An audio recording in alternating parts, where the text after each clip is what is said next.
Just remember, we are not the bad guys. We are scientists. We are good guys. Yes, but putting kryptonite in Superman, I wouldn't say is a good thing. Right?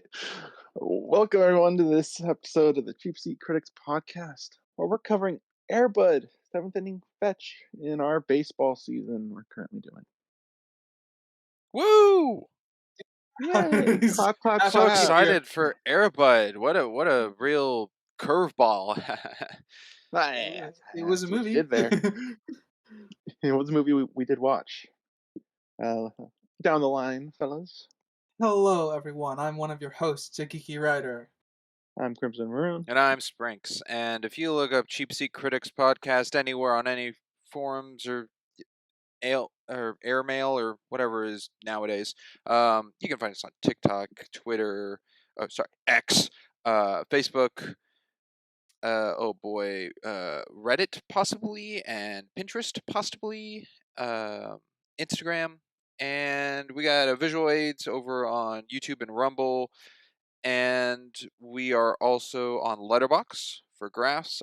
If this is your first time listening, thank you for listening. This is a spiel I do pretty much every time. If this is your 80th plus time listening, thanks for following along. Yes, thanks a Yeah, lot for that. at that That's some point, they would just. dedication. I wonder if they say it with you. Possibly. I don't do it It seems different word every for word. time. Yeah, it is different every time. Keep them on their toes. Can't copy you exactly. You know what? It shakes off the AI and NSA spies too. All right. Yeah, Airbud, seventh inning fetch. Technically the fourth in the franchise, very loosely connected, but I'll cover that more on the history side of things, which is what we'll start with, starting with writer. My long and illustrious history is I have none. Never heard of it before. Never heard of Airbud. Nope. Ooh, that's bigger than I thought. Yeah, it's a pretty big name. Or Air Buddies. Do you know about the buddies? No. I know about the. I know about the candy. The candy. Can't. Yeah, Airbuds candy. It's got like a red balloon on it. It's usually like a thin I think that's Airheads. Airheads. Okay, then yeah, then double down. Yeah, Then half the no, title right. I have the title right. Sure. Okay. I'm pretty sure I haven't heard of this. I might have heard Airbud peripherally, whichever was the first film or whatever. Yeah. But I no, I'm virtually know nothing. I didn't even Uh, know it was a dog movie. oh, that's awesome. So when when we slated this as a watch, you didn't know about that. That's pretty cool. Nope. Strength, PR history. I've seen Airbud once in my life when I was very little. I've seen, oh boy, Spooky Buddies, um, Treasure Buddies, You saw Treasure the Buddies? uh, what is it? Santa Paws 1. I've not seen the second one, and Snow I think Buddies? the first, maybe it was either Santa Paws or Snow Buddies. I can't remember which. It Yeah. was the first one of one of those two that I've seen, and then the first Buddies one I think I've seen. That's it. Yeah, that one was called Air Buddies. Yeah, where I think they turned the sheriff into a dog. Uh, yeah, writer. Since you don't know much about this franchise, it goes off the rails. Not in a good way for Uh, me. um, You can kind of tell by Judging this by this film. film, I assumed at this point we are off the rails by this point in the film franchise. So Oh, it goes way off from this point. But yes, we are off the starting tracks here. There's 14 films in this franchise, technically. what? Yeah. Jesus There's Christ! only 5 that actually have Airbud in it. The rest are all the puppies, which Oh, the children, the yeah, offspring. Okay. yeah, as actual puppies, not the dogs we see here. These ones are like Oh, grown up, And the puppies talk. and that's the problem. Yeah, they changed to oh, talking animals. oh. So okay. So this right here, we're off the rails. but in the future it'll be a fucking disastrous train crash. Uh, yes, one of the movies is called Space Buddies. Yeah, I They haven't seen fly to that one. space. Were there any horses diving off the cliff after this train? Or Not that I'm aware of. Funny. that is an Uh, inside That's joke. a really Yes. inside joke there. Yeah, it is. Right, Dad. All right, my history. I've seen the first 5 Airbuds, the true Airbuds, and I've seen parts of Snow Buddies. I don't think I saw the entirety of it. Yeah, the first Airbud I've seen 5, 6 times. Seventh Ending Fetch is probably the one I've seen the least out of the first 5. This was probably my second time actually, and the others probably like 3, being soccer, football, and volleyball. Quite the variety. And that is that, I suppose. Yeah, I We'll forgot to go mention into I've never seen this film before in my history. yes, you've only seen the first one in the buddies you were talking about. Just in case for any confusion. Yeah. All right. Into facts. There are not many for this particular film. Um, Shocker for that one, being a home release. I guess it was not theatrically released. Direct to DVD. It had, yeah, in VHS.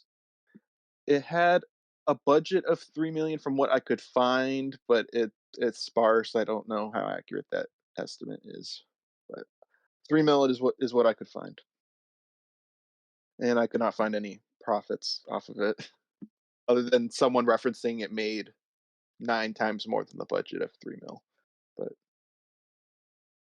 not much I could find on it, unfortunately, can substantiate any of it. All right, There were. Hmm? I'm listening. Oh, sorry. Okay. There were 3 dogs that played Buddy in this. Can't really Not tell the the difference with some of them. Yeah. And across the first 4 Airbuds, I don't know about the 5th one, but there were 7 dogs that have played as Buddy. 3 of which were in this one, as I said. This Airbud is based on a true story. uh, where a guy found a dog in the mountains and trained him to play baseball, hockey, and basketball. So the first movie starts with basketball. That's the most grounded movie out of these. I actually teared up in that one. If we ever cover that one, I'll be interested to get you guys' thoughts on that one. Good to know. It's kind of cool. It's based off of a real story. Yeah. He didn't go pro or actually play in a lot of games, but it was a dog that could play sports. So in some Inspired by. instance, to the 1% of based on the Space Buddies is based on something true. Yes, tangentially it is. I'm Yeah. gonna go with inspired by. Then Well, I mean, Buddy, the dog it was based off of, was actually Buddy in the movie as well. One of the 2. There were 2 dogs that played Buddy in the first one, which is cool. And that the sounds cool. last thing I could find for this film, because that last one wasn't really even directed to this film, was probably the hardest thing to train the dogs was to sit at the base while a player is running at the plate. That was apparently the hardest thing to train them because they kept wanting to walk away from the plate while the runner's going to it. I imagine they also want to run themselves too. Yeah, that sounds like it would be difficult to train them. Having helped train the dogs before, that is. Energetic little guys. And that is it for the fact section, unless anyone's got anything, which it doesn't sound like it. I don't. In case anyone's curious, Alan Tudyk was not in this film. No. No, His cousin twice removed. Yeah, it's a guy called Doug Funk. He's living in a funk. So the structure we're going for on this film is popcorn. You can start at the beginning, the end, anywhere in between. And I may call on names, I may not. If there's an opening, jump in. All right. And that will be it. I will say we are starting with Sprinks, though. Oh, sweet. Crud. I have like a big question, and I don't know if I should start with the big question. It'd be a good hook. I'll start with the big question. What is the 7th inning fetch? I mean, seventh They inning arrive Not in the the catch movie is of seventh the a movie. inning, play. What it, presumably, right? but that's it? Yeah, I assume that's it. That day when And our that's a heroes fetch? return. That, Like they fetch yeah, the they fetch the dogs dogs. in the Yeah, 7th yeah, inning. I guess. I guess that would be if you want to take the title literally. I Well, it's suppose a that's play gonna on be it. words. Yeah. The second one, the football one, is called Golden Receiver instead of Golden Retriever. Okay, and the play Uh, on this one is 7th inning catch, Catch. Yeah. but it was a fetch in the 7th inning. Because it's a dog. Yeah. I know it's a Yeah. play on words, but what was the meaning like for the film? Like that's the occurrence that happened in the final championship game in the 7th inning? I assume so. Because that's when they all return. So I'm going to be honest. I wasn't expecting this to be the big question. I finished the film and I'm like, the, what the was the big title. 7th inning fetch? Because I watched the 7th inning and it's just like they got 1 point on the board. Wow. That was the uptick, the start, the rally, the underdog story coming back. All right. Inappropriate to me. All right. It was okay. Oh, sure. Yeah. All right. I guess I'll throw something out there. Probably my biggest problem with this film in particular, the frickin' scientists. I think this movie would have been good without them. Oh, cut them out. which Absolutely. leads me to my first big point. Aren't the scientists removable as characters? Because I think they are. Absolutely. The whole missing dog stuff is not necessary at all. No. Yeah. If they're removed, then our team wins the game anyway. Trying to Yeah. think. Like remove the So they scientists. have no impact on the plot Yeah, whatsoever. remove the scientists, keep the raccoon. No, you got to remove the raccoon too. But the raccoon took the watch, which got Buddy's attention. Yeah, well, if we remove the scientist, there would be no raccoon anyway to get Buddy's attention to pull them away. My point was we can remove the scientist and virtually nothing in the Oh, film changes okay. So the story-wise. whole They would just conflict of my 3 best players are missing would just not be a thing. yeah, Yeah. it just wouldn't exist because they would still win the game. They would just be winning from early on instead of at the end. There wouldn't be a rally or anything. Yeah, they certainly could have integrated that storyline into this far better than they did. Yeah, they were The scientists funny didn't even get a at good times. ending. Yeah, they were They didn't funny at get times, carted but away in front of anybody. And yeah, they had funny moments. they were funny at times. But so did Yvonne, and so I want to add the Mhm. scientists group to the removable characters list. Okay, that's a big claim. Crimson, Y- are the scientists in the other Airbud films? no, Okay, so they're only in this one? yeah. Okay, I'm with Ryder here. Remove them. I didn't know if it was like a I mean, constant reoccurring bad guy situation that kept failing. I'm just trying to think our criteria for removing characters because usually what we've been doing is they're completely removable and the story doesn't change at all. We do remove them and it does change the end game. They'd still win, but it does affect things. Well, yeah, it would still. We removed Yvonne from Well, Shaun of the Dead, but in that story, Yvonne's the reason the military showed up at the end. So we're changing the end game of that too, technically by her removal. that's why I said remove the raccoon. Or remove the scientist, keep the raccoon. Because the raccoon steals the watch from the dugout and runs away. Buddy just goes after, they run after Buddy until they find the watch and bring him back. But the scientists That would aren't be so needed for that. arbitrary, though. That would just be a random thing. All right, so the raccoon has a bigger place in the story of the scientist. That's still, still, I mean, that's funny still enough, willing to the lie. raccoon is on the poster for the film. Yeah, I'm Yes, it still is. willing to line up that they were good Rocky. characters. Um, yeah, I'll have to sit on that one. I'm All right, definitely thinking about it. all right. Well, I just feel like even though their plot doesn't really do much, it does have a place technically. Hmm. the issue is Hmm. that their place in it is not big enough to justify it. I'm also, Yeah. while watching the film, everything to do with Josh leaving felt good. Everything with the baseball felt good. Anytime they just shoehorned in the scientist kidnapping dogs, took away this feeling of the pace of the film for me. Well, I have an issue with the baseball stuff too, but we'll get there when we Um, get there. I don't know if it affected the pacing for me. More the feelings I felt watching it, like, oh, time for the goofy times. I don't want the goofy times, but Yeah. I don't I feel like literally, it I messed with literally the pace. had to kind of indicate my issues. There was a little bit of pacing issues for me, but I didn't find it like atrocious or anything. But it was a very very clear like jokey tonal shift because whenever the villains came up, I literally put in my notes. Meanwhile, with the villains, Yeah. Yeah, everything was Josh was pretty solid. Yeah. most things with Josh were pretty solid. Yeah. I think we What had, stands out? I think we had enough kooky character of the umpire and mailman newscaster. The announcer was my favorite for the game. Interesting. Uh, That freaking umpire.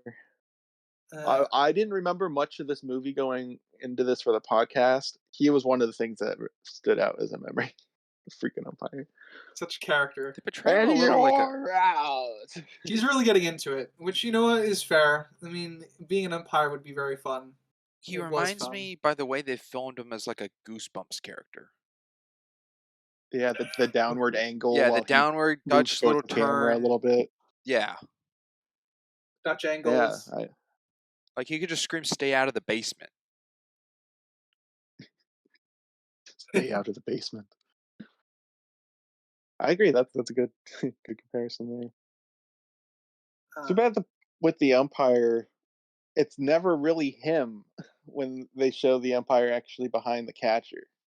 There's a couple times where it's him, but they have several times where it's like an old guy, and then it cuts to him saying, Crimson, "And a 3 strikes." Crimson. There are so many times where they don't care about what's happening in the background of the film. they don't. You can see the dog trainers at some There's point a and lot. stuff like that. There's a lot of that. Um, okay. I guess I'll as I do because it's me and I'm going to go linearly in my notes. The the opening scene in the RV, I kind of like the RV is very distinct. So you kind of get the sense that there is something odd about the two of them even before we get the mwahaha, here's our evil plan list off of the dog cast for us because there's no other way they would have been able to drop the names of the other dogs in very smoothly this early on. Um, I think it's an effective tool, though I'm gonna be honest, I did find it a bit lazy that we just got a list pretty much of their names and what they played as a sport, in theory, and what positions they played. Yeah, yeah, I could say that's a bit lazy. I wouldn't say it's objectively bad though. It's just Yeah, they I could wouldn't have say it's done it objectively better. bad. I wouldn't say it's objectively bad. It's just objectively mid in the sense of like, yeah, okay, I see why you did this. You're being efficient with giving out information. That's okay. One thing I noticed a little afterwards and made me think about it. All the images of the dogs, except Bud, are side image profiles, whereas Buddy's like a front look image. Are these images from the next scene when they're all just playing in the park? It's I Or like presume possible. freeze frame so. used for this part? It could be, or they had been like researching their targets for a while and just got the Yeah, images for them. scouting. Yeah. Well, I I think don't Switch mean is talking the the editing. practicality Yeah. of production. Oh. Yeah. Like, is the following scene in the park with all the dogs those freeze framed images used in editing for this first part? Yeah, I'd say it's certainly possible because the images aren't like good quality. They have motion blur while the dogs are moving and stuff. So it could be. I'm not sure on that one. And on the Okay. Sorry. Go on. topic of this opening here, the bad guy's plans, stealing Airbud's whole family, his bloodline, to get the super sports gene. Yeah, I Yeah. wrote that down, and I actually double checked it. I had to make sure that's not a joke that I wrote that down. I wrote that down word for word. Is that my joke for my notes, or did they actually call it the Super Sports Chain? They did. They did indeed call it the super sports Okay, gene. all right, just making sure. They're scientists. They got to have proper names for these things. I mean, you know what? They can, as a scientist, one of the benefits is you can call it whatever the fuck you want if you're the person who discovered it and is trying to get it. So The SSG. And I know I'm not supposed to look at it practically because they're cartoon characters essentially, but why did they kidnap the dogs when they could have just drawn blood from them? Well, there's no reason they could have. Why they had to kidnap the dogs? Well, Or Crimson, they didn't have needles on hand. they They couldn't had a afford raccoon those. and keys and a net. Yeah, you know what? presumably, You got me. They had to use what they had on hand. I didn't see a single needle in this film. um, yeah. I mean, yeah. Pretty much was my concern too. Like, they don't need to kidnap them to like get their DNA. That's very easy to do. Um, it's I guess the issue that I have with that is it just seemed like an extra step to kind of kidnap them, which I'm fine with if that's what they angle they want to take it, but they have to justify the need to take it a little bit more. Yeah, like if they're like, okay, we need to do some tests.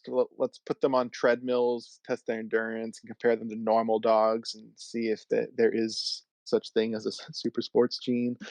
Something like that, where they'd have to compare them with normal dogs, could be beneficial towards the reason of kidnapping them. But they don't provide anything other than they have the super sports gene, which would imply just DNA required, which would be easy to procure. Also, it would paint a bigger target on them, stealing all the For kidnapping. dogs and keeping them at one point rather than one at a time and releasing them. Yeah, I'm trying to put them back. Uh, so we're establishing that the scientists are even Cartoons. dumber. Yes, they're very dumb in their Yeah, cartoons. they're a bad take of Pinky in the Brain. Which one's the As brain? someone who had never been in the They're both Airbud universe stupid. before, I found it very weird that the dogs were like celebrities. I that took me a little bit to settle in with the whole celebrity Yeah, it took me a People little out of idea it feminism. surrounding them. when they're in the school and everyone's like, "Look, it's Buddy." Yeah, and then the same reason that everyone's at the park playing. Everyone's at the dark. Like there's a huge banner over the park, like it's the Airbud family reunion or whatever. Yeah, So like the fact that there's like a big party reunion festival thing going on was, unique, and it took me a little to I settle into that world building. I'm fine with it. It just took me a while for it to settle. well, I guess that's the drawback of seeing the fourth film Yeah, because the first three would help build up that everyone knows who Airbud is. yeah. I presumed that was the reason. Like I said, I presumed that this was established before, and so Yeah, I didn't chop it down to as a problem for me as a first time viewer. I'm just like, okay, I can work with this.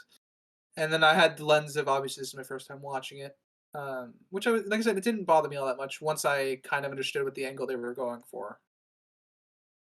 Especially if the dog had done previously, like he won a championship basketball game, like he wins the World Series in this, so that it's would be never quite that famous. extravagant. Well, actually, in the soccer one, he does play professional soccer at a point. Yeah, He's well known. Yeah, like I said, I'm fine with that. Yeah, So, I forgot about the soccer one where he actually plays with actual professional women's soccer.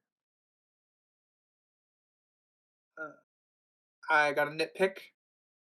Well, I got Okay, two nitpicks. I'm sure there'll be a lot in this one Oh in yeah, this there's a film. lot. So the shooter's ball falls straight into the basket instead of going into the angle which he hit it, because obviously the dog hit it at a bad angle, so they dropped the second ball into the basket. Um, Yeah. uh, obviously they refer to the one playing football as a linebacker, and that's a defensive position, and he's playing on the offense, and that bothered me. Sprinks, I'm sure you caught that as an avid football fan. No. Oh, I didn't catch it either because I'm also an avid football fan. No, I had a different form of nitpick, kinda.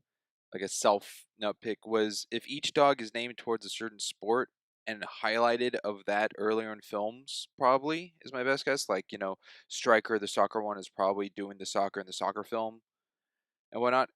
Um, I think it would have been cooler to see them play other sports in this park, not to their name, because it really makes them all look like a one-trick pony. Yeah, they're all one. Uh, From that point on, I'm like, okay, I have their character traits of the sports they play. I wonder if I have to add anything to this, and I never did. It So they're also, in my notes listed as their name and the sport that they played, and that's it. yeah, it also feels very exclusive and makes Bud like this supreme. Because you don't have the basketballs and shooter be like, Striker, get over here, play with us. It's no, they just go, hey Bud, you want to come in? It's like Bud uh, can do them all, no one else can. okay, so the previous three films were just Buddy. The soccer one introduces the puppies, but they're little puppies. They don't play the games. So, and then they um, get them adopted by the people we see here. Uh, and I guess it was just up to those people to train them in whatever they wanted them to train. And in a practicality sense, a lot of dogs are focused on one type of speciality, which is why is played by three dogs in this and not one, because that's just there's only so many tricks a dog can learn in a certain amount of time for filming purposes, and in life, there's only so many tricks. I mean, that's Yeah, in fine, life, but they're distinct by the shirts they wear. which is fine. You could have a lineup It of makes them identifiable.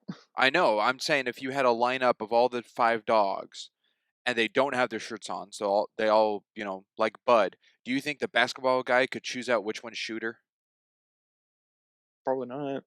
Probably could just call his name. To be honest, that would be it. Well, in that, yeah. I'm going so Uh, But with from that visuals, probably not. Yeah, are so you? with Is that your? gimmick, I'm saying is you can have the other dogs play the other sports and just be casted as that other dog character and just be called that.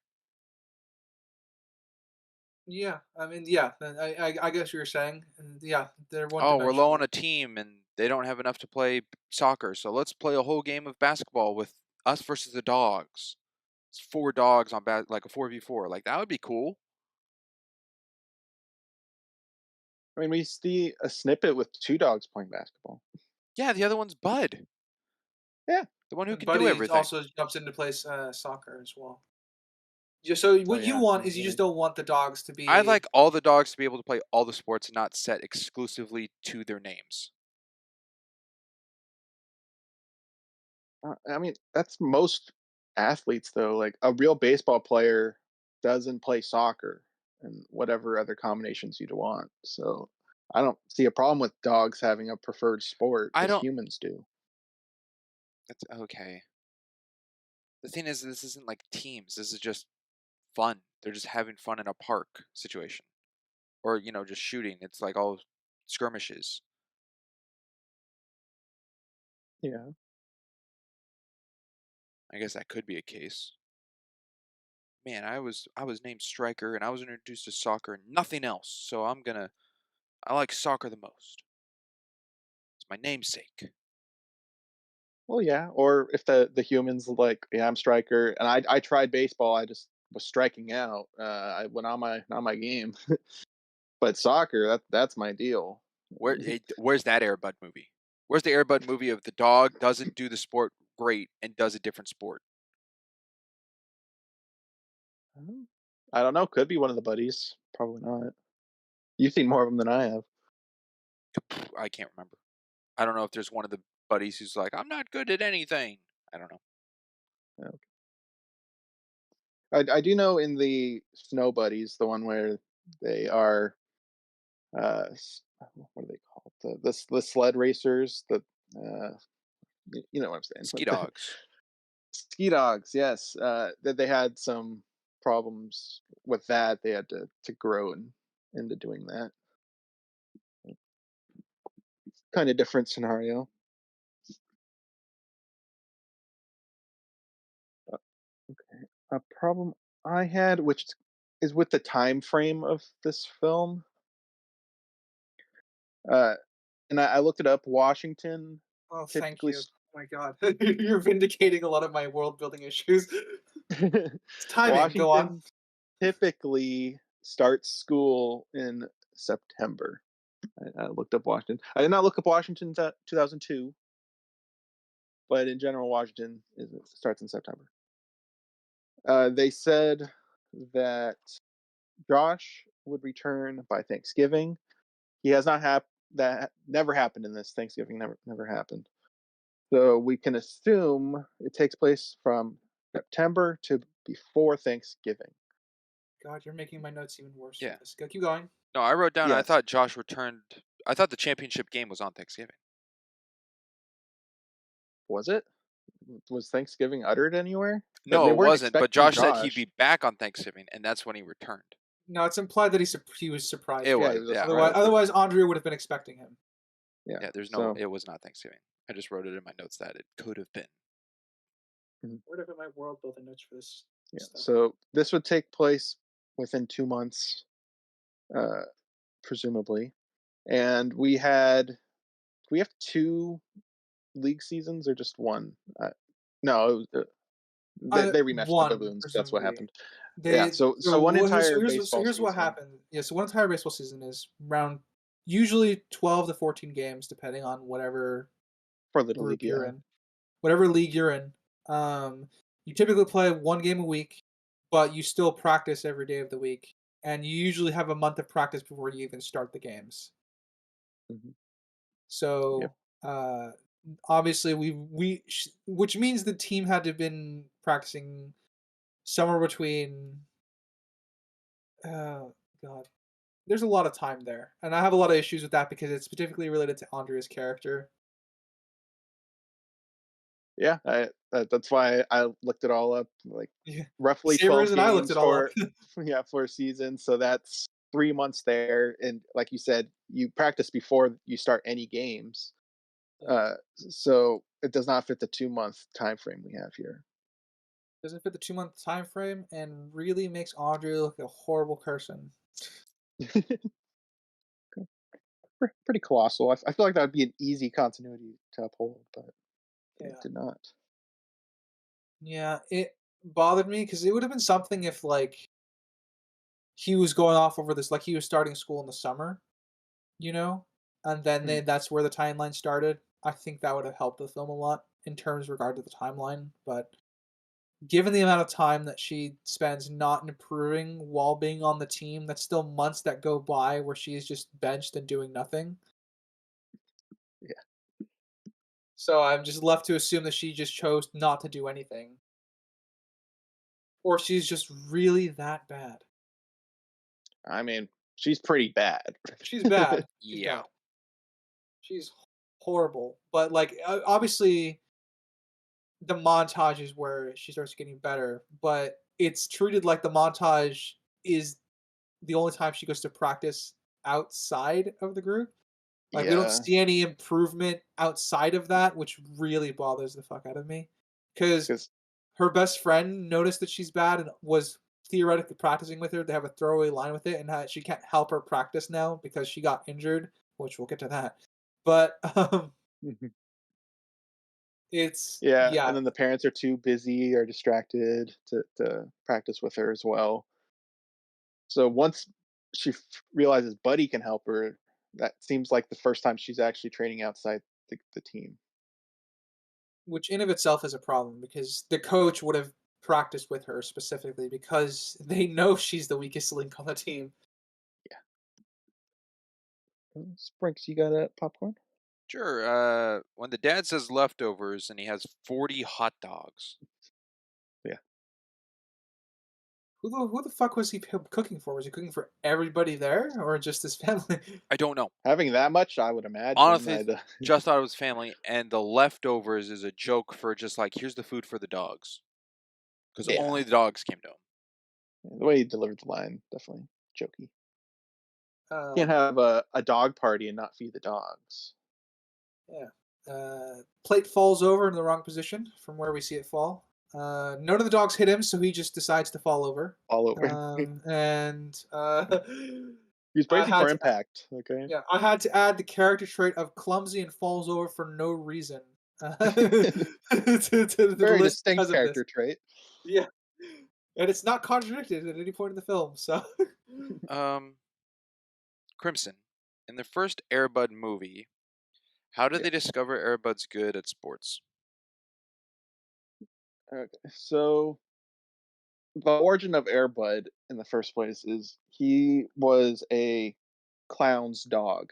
It was an act, a clown and his dog, and um, he was trained to hit a ball with the clown. The clown hated it, Airbud, and was sending him to the pound, and he fell out of his truck and ran off. So Josh found a little basketball court that was abandoned and was practicing by himself, and the ball went in the shrubs. And Bud knocks the ball back to him. It was this whole thing. Maybe like 10 minutes later, he comes back with pudding cups to draw him out, and he just bounces the ball and uh, to see how Buddy would react, and Buddy hit it. So he started playing with him. Okay. Is the Josh's dad in all the films? Well, this is his stepdad. His dad's Oh, dead. okay, yeah. Which is His what the stepdad picture was. in all the films. No, he's not in the first one or the second one. I might have to see the second one again, but he's his dad definitely is just in the third dead one. from the start. Yeah, his dad's dead from the start. Okay. Out of curiosity, was Andrea in the other films? Not in the first one, which I think does have an issue because she seems to remember Dad, but she wasn't in the first film, as far Yeah, as that I would be an issue. recall. Unless I completely missed a baby in there, which I don't think I did. Uh, no. She does show up in previous films, though. All right. Okay. Does the dad have like this funny gimmick with fire in the third film? The stepdad? I don't think he grills anything. Okay, so it's in the only in third this one. film? Yeah, All right. I don't Well, think that there's kind of anything that would contradict it or all right. anything. That kind of rules out a theory I had. Okay, what's the thing? I thought the stepdad made a deal with like the demon or a devil for Airbud's powers because he's surrounded by like fire. Wow, That's that's a quite the leap. Uh, I haven't seen the soccer one in years, so maybe he did. Uh, I'm gonna be honest. I but didn't nothing read that stands out. at all. Good It one. really caught my attention in the part where he's like at home making dinner and he walks away from the girl and it just shoots The out fire fire and just nothing. yeah, yeah. And I went, I thought it was there's funny. some kind of thing here. My reaction Well, was like, it's "Oh, it's funny. the basement from Home Alone." That's what I wrote down in my notes. And then The in that furnace. same area or that same part, he's sitting with the door open behind him talking to Andrea and the grill he didn't turn off and there's still an open flame in the shot of just him. And that just clicked in my head. I'm like, something to do with fire is connected to this dad. And not just grilling. He's bad at maintaining his grill. No, I saw it as like it could be a demonic Uh, thing, but I didn't know the past about Airbud. I just knew this was the fourth film. Yeah, there's as far as I recall, there's no supernatural stuff in the Airbuds. The buddies, I'm sure you can argue because Santa's in there, and you got the spooky buddies, which I don't really know They're what also in that one is. space, but you know. Well, yeah, but that's not supernatural. Space could have aliens, That's true. I haven't seen that one. ghost Yeah, aliens. I didn't pick up on any demonology of any All right. sort here. There was Um, Uh, a part where, well, the whole, we'll get there, but Andrea on her bike going after the bus, they pass by this couple in the street. Buddy runs by them, and the man points at Buddy and goes, "There he is." there he is. yep. What a I weird guess they were line. just talking about him. What? So odd. Yeah. Like I said, they do a good job of at least reestablishing consistently that Air Bud is a celebrity, which I was fine with. Yeah, the line just implies he was talking to the other person about Buddy as he ran by. And there he is. Or they were there to sightsee and hope they can catch a glimpse of him. I don't know. Speak of the devil. Well, yeah, but it's weird that he says, and there he is instead of, oh, there's Buddy. 'Cause it- I feel like that would be a Yeah. difference. Just, hey, buddy, where are you going? Josh, I quite like Josh's relationship with Andrea. It's a very small part of the film, but it was it was probably one of the few things I liked. Few, excuse me. It was one of the few things I liked that I was thought was very strong. Like you get a very in the short amount of time you get with the two of them together, you get really quickly that how much they care for one another. Especially as Audrey is kind of feeling left out with the whole new infant situation. Um, and I just quite like their relationship. When he offers her his room, she doesn't want to change it because he's going to be coming back, and obviously wants her to visit and wants would rather it stay the same. Um, Yeah, and she told her it's very mom she strong. didn't want it to feel like things are changing and stuff. Yeah, I agree. I think their dynamic is the best part of the film. The way she cries over him in her room sometimes, it just looks at the watch thinking of him. It's just, I think they did a good job with the brother sister dynamic there. yeah. Especially The since actors did a good job. yeah, they did. Especially since they're playing up also the fact that she kind of feels like a fourth, like a fifth wheel, pretty much because of the infant. So like she's obviously not the one being looked after, cared for. She's not being intentionally ignored most of the time. Um, and I think it adds a lot to the dynamic of why she misses him because even when he's helping out with the infant, he always still made time to hang out with her and stuff like that. You kind of see that at the park with the two of them having fun. They do a very good job of how short, how little time we spend with the two of them together, just establishing it all. Spectral, what do you think of their dynamic? It's sweet. It's one of the few good things of this film. Few again. It's a repeated word. It's I interesting. mean, I brought it up with the scientist. It's the decent parts to me are the whole family dynamic of like Josh, Andrea, the mom and dad, and the baby, and all the situation of like Josh moving, and then the baseball practice with Tammy and Andrea and Bud and everything. The scientist's third part sucks. It just needs to be excluded and kicked to the side, and just keep the baseball and family. I agree. Film would be better without them. Yep. Still debating whether or not that objectively they can be removed from it, but it Yeah. would be better without them. I will agree with that. It does improve the film without them, but Yeah, I guess it depends on how we're measuring augmenting our removability. removal. Yeah, Yeah, because like I said, I'm pretty sure they can be removed. Yep. So, um, are we all on the same page? Could not be. That Andrea hid because it was too hard for her to say goodbye to Josh. that's how I read it. which is really really dumb, especially since Josh says the Yeah, line, she was right here, and she wanted to say goodbye, ran away, hid, and then went through the effort of chasing him down on a bike with Buddy to say goodbye. That was really dumb. It was inconsistent with her character. I understand the intention that she was hiding because it was too hard to say goodbye. But in order to convey that line properly, they needed to desperately remove the "she was right here" line. If she hadn't showed up at all, it would have been a much better scene, and it would have made added a lot more to the chase sequence. But I was really annoyed with the whole chase sequence because they established that she was there There being where? The laundry outside. or the house? The house. Outside. Outside. She was outside with him. That's when Josh says the line. She was right here. Oh, I Ruined guess that whole I sequence somehow for me. missed that line.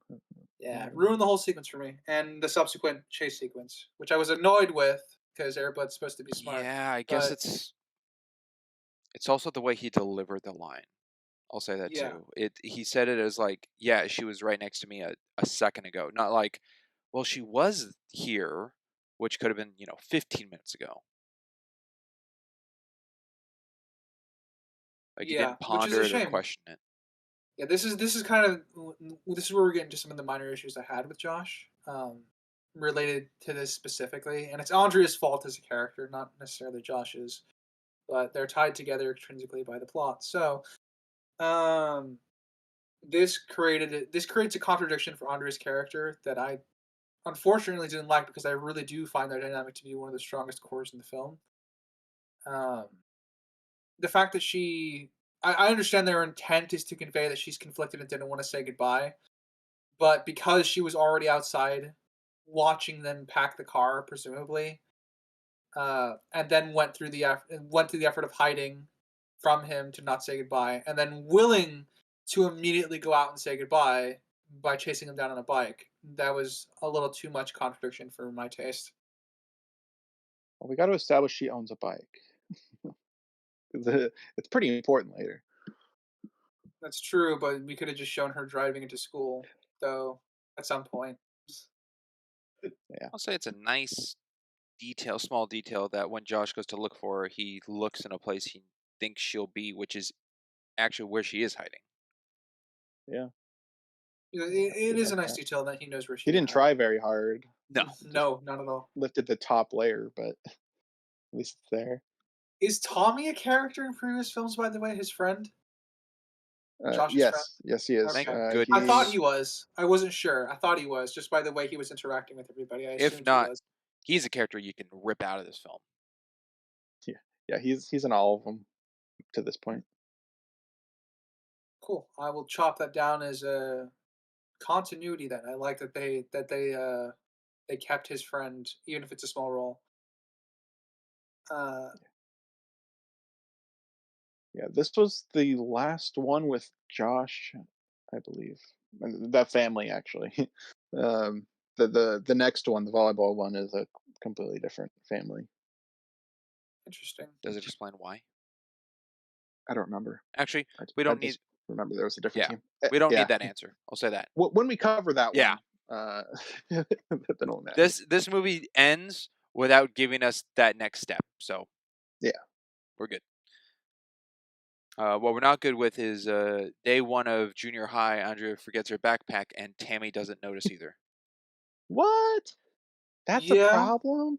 Oh yeah, it's a big problem. If they wanted to do something like this, why not just have her forget her notebook? Because she forgot her whole fucking bag. That's so dumb. You know what? This is her first time at school. She's been homeschooled her entire life, so it They totally never makes said that. sense to at that. um, No, and there's no way that's true. Yeah, it's I, dumb. I get again. The point of it is to convey Buddy's intelligence. I'm assuming, and his helpfulness, which is a shame because he sat there and just waited for a bus to hit him because he's a dumb dog. Um, which is a shame. This is again contradictions. Or No, Ritter, he took a sacrificial play. He knew the bus would stop. Yeah, Yeah, no, he could have sat there and made them hit the brakes, and then he could have just moved out of the way. That would have been an intelligent thing to do as a dog. But no, he just sat there and waited to die.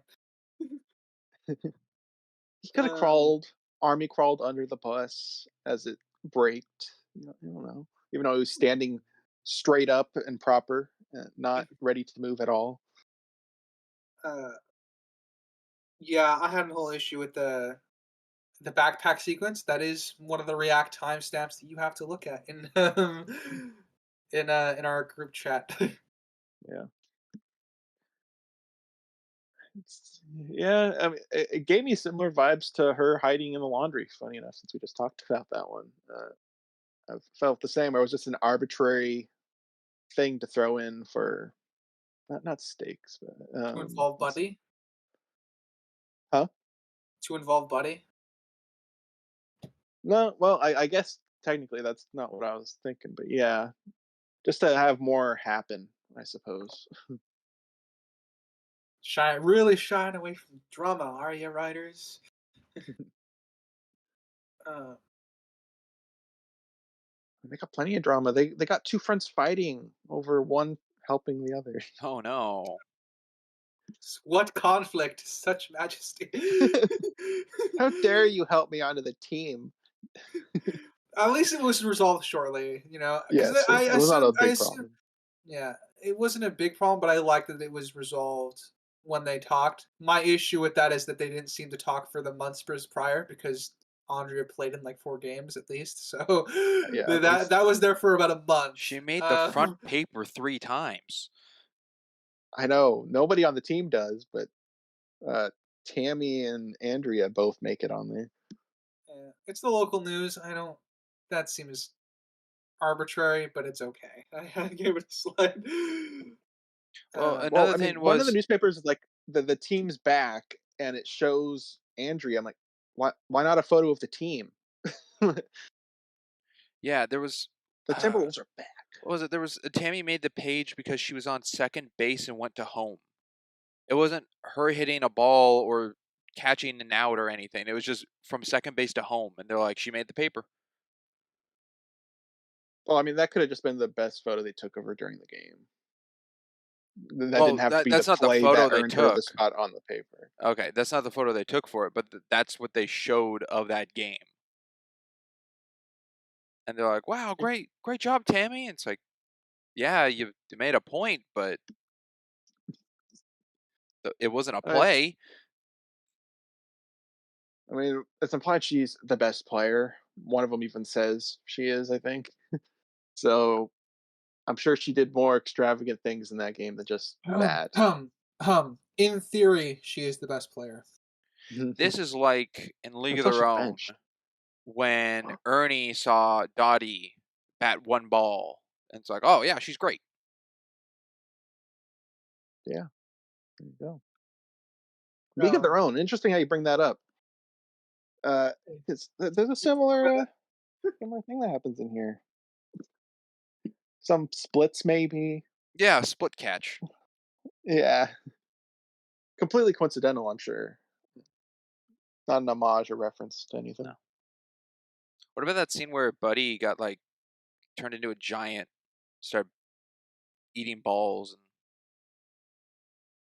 and Oh, yeah, transformed. Yeah, yeah, not in this one. no. Not in this one. Andrea woke up in the middle of the night and had a dream about Babe Ruth. It's wild. yeah, that Crazy was my favorite part crossover. of the film. Or when Josh started choking on a hot dog. That was crazy. Anywho, Yes. There was a yeah. I may as well talk about Tammy being a great baseball player. Yeah. Um, so she would have caught the ball going at her. Oh, the elbow hit. Yeah. Yeah. I Not only would she 100% have caught agree. it, if it was an uncatchable ball, she would have dodged it. she It's did it on implied that she's a good purpose. enough player. That Oh, is that the true homage to League of Our Own? She did it on purpose. I don't know. Think about it. If Tammy did it on purpose, would that give Andrea more time in the field than being in the dugout?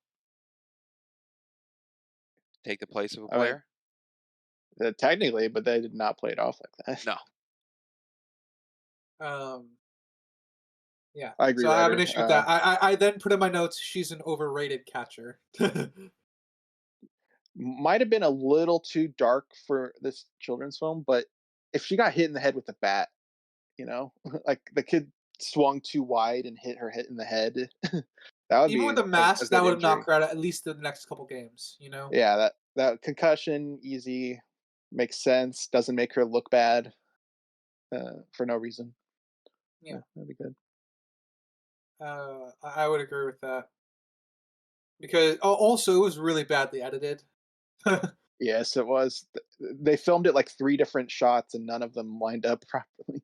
of them lined up properly, and I said, well, she was either taken out by her oh so great baseball skills not suddenly disappearing or bad editing. Is what I put it down to. Either way, character damage is done. Indeed.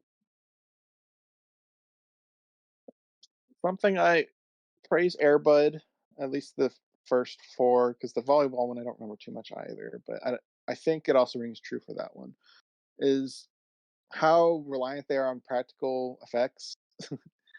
Even the puppet paw that covers his eyes, it's funny, but uh, the all the buddies ones, they all turn to CG, and it's just terrible. This I like how they actually put in the effort for practical usage with actual dogs, and there's barely any puppetry in this at all. That is true. I think it's just the paw. I think I agree with that. Um, I mean, obviously, even at least like if they did it today, Buddy batting would totally be CG. There's no way they would just speed up him turning his head like they did in this. yeah, it's they're using all the techniques with the budget they have. I do appreciate that. I think we talked about it when we watched Mystery Incorporated. I think it was what it's just because the use of a real dog, even though we can tell there's a treat that they're using Yeah, to bait the dog in some of those scenes, it still works to better effect because it's much better to have the real dog there to help sell it. I agree. Yeah. Uh, Point out, I think when Buddy sneaks into the classroom and goes under the teacher's desk, everyone in the front row would have seen Buddy. Yeah, they would have all Yeah, freaked out. With his popularity of who he is, and every kid knows who he is from the lunchroom, it would have been noticed right there and talked about or something, rather than Andre later when he's under the desk. no arguments. I agree. And there's also the aspect of how did he get out of the room without anybody acknowledging him too? Oh, it was after class. Everyone left first, and then he left. Oh, including the teacher. Yeah, sure. Oh, okay. Also, I will say, Buddy's a stalker. He just No, loves his he, family. no, he was asked to look after her though. Well, That's from true. by Josh explicitly Josh. asked. Josh did Yeah, say Josh Yeah, that. explicitly asked Buddy to look after Andrea, so he's doing his job. but the parents don't know that, and with all the dogs disappearing, they're not like, "Where's Bud?"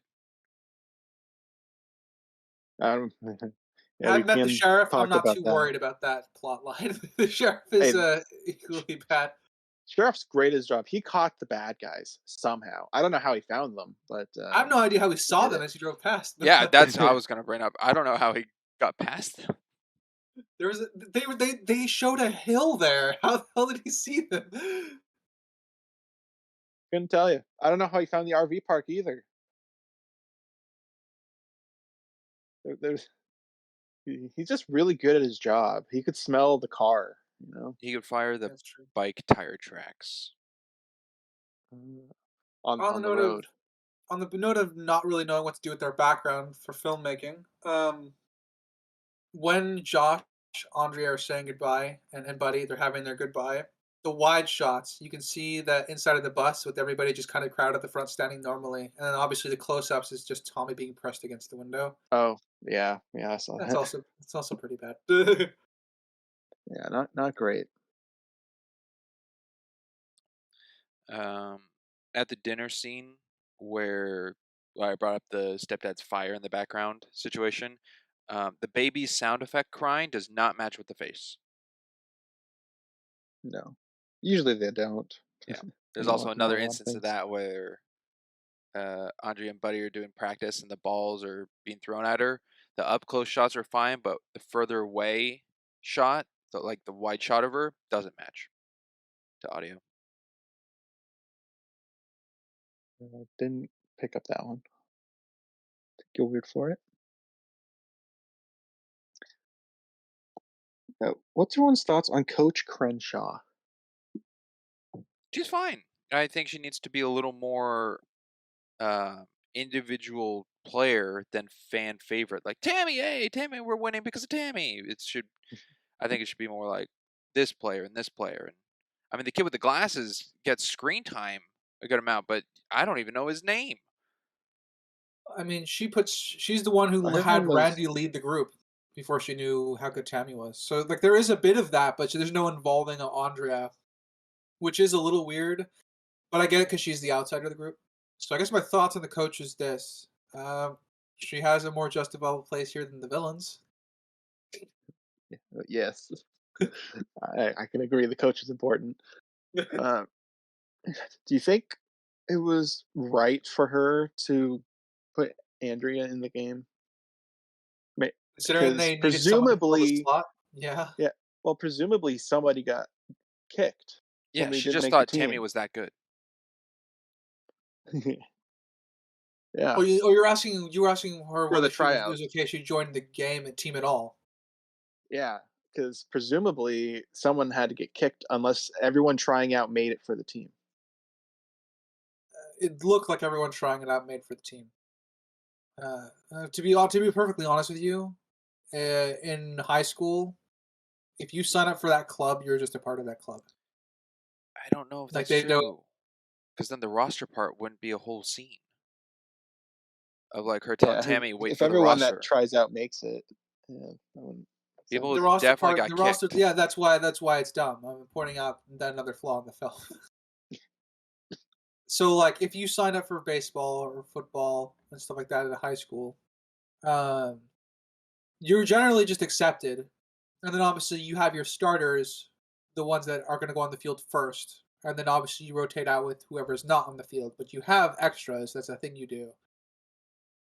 And the people who aren't like who don't make the team, they're still involved usually by volunteer stuff like that. Yeah, that's another thing with the coach. When Andre's like, hey, can we get another d- team member who isn't on? And she Mhm. goes, oh, yeah, who? If they need another team member, how about the people she kicked? No one got kicked. Yeah, my presumption is so no one got kicked. My presumption is just that everyone who was there made it onto the Oh, team. so the whole roster talk was just to mess with Tammy? I think so. It was a low attendance that year. Not that many people tried out for baseball. The best we can assume, 'cause otherwise That you'd is be the right. best faith interpretation. It was just a low turnout for tryouts, Okay. which isn't great, but it's possible. It's possible. But hey, at least the baseball tryouts were an entry level thing compared to the other clubs they tried out. Yeah. It's like the gymnastics don't know how to do a cartwheel. We're not going to teach you. You just how to do it. You didn't do it, you fail. The drums and cymbals. It's like follow the notes. I don't know how to read sheet music. Well, you're out. Home ec. The How to make music cookies. teacher's face was hilarious. The disbelief in his face, like, really, you're screwing up that the symbols. Yeah. What I do like is a tiny detail off of all of her being terrible at all this. Um, is that the mom is terrible at singing, so we know where she gets it from. It's true. Oh, yeah, that's true. It's a nice little continuity that I appreciated. Yes. Oh, and is the dad bad at grilling?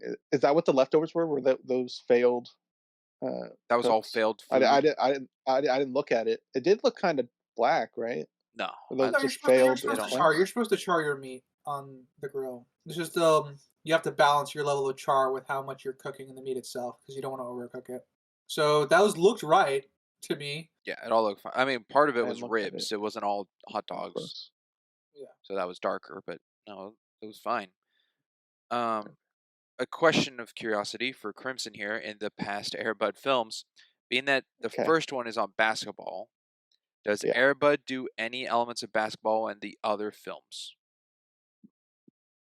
Oh, Because shoot. it caught my attention where he dropped the backpack to go play basketball, to then grab the backpack and run back to the school. Like, was that needed in the film for the dog, for Air Bud He to does do not play basketball? basketball in every movie, but he does play it in more than the first one. The second one, he does do a little bit of basketball in. Okay, but not the third one. Not that I can recall, but like I said, it's been a while since I've seen that one. Okay, because if he does, then I feel like it's a rule that like Air Bud has to do basketball at some point. That's what he's known I for. That's what he's I actually recognized liked that. as. I liked that scene where it's like, oh, he's playing with his son. That's cool. Even though his agency towards his owner went away to do it, but I still liked it.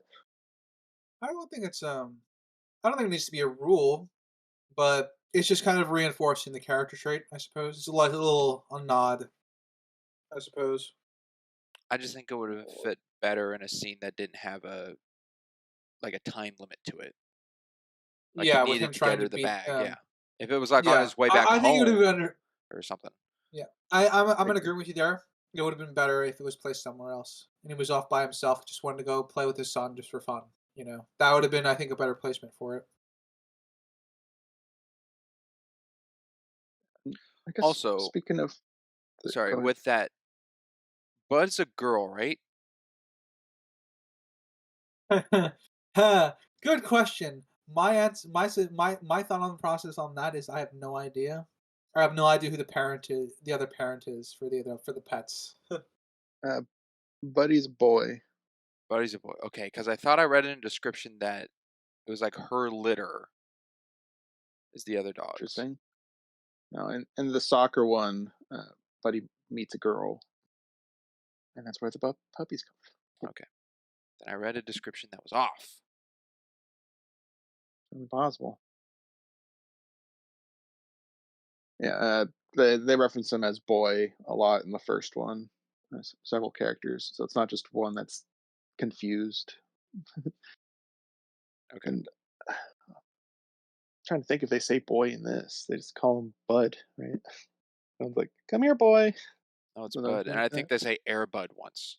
Or that's during the ending ball game. They say Air Bud. Yeah, yeah, but yeah, boy dog. Speaking of the children, though, poor Duke definitely got the short end of the stick. We didn't even see Duke get kidnapped.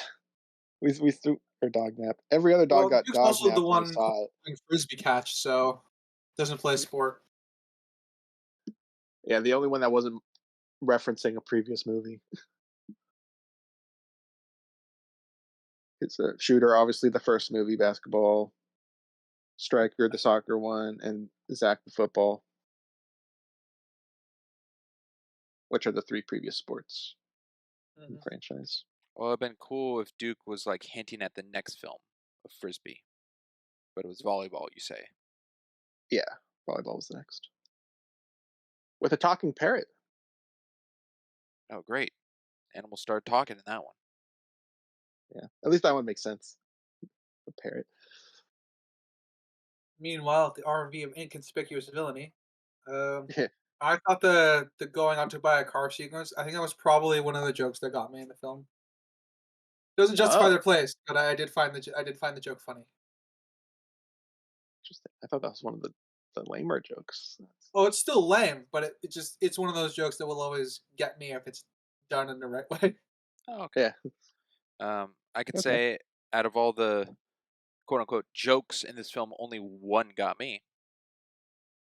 Okay. Which one? The whole I'm sorry to interrupt, Sheriff, but my shooter's gone missing. Oh, A permit? Yeah, I thought that was kind of funny. yeah, I agree. That was a good, clever play on words. Other than the fact that the owner is kind of dumb to say it that way. Yeah, But he would have Yes. started with my dog. It's absolutely dumb, but it's yeah, it's still funny. It's what a Like joke. also I get the point of it. it's also said that because of the dogs gone, no one wants to play basketball with him anymore. It's true. He plays by himself. No, Don't like worry, the buddy, dogs we'll would give him find the him. social life. Yeah, pretty much. We get the old getting peed on while changing baby's diaper gimmick. Yeah. As someone who has changed children's diapers, it does not go that far.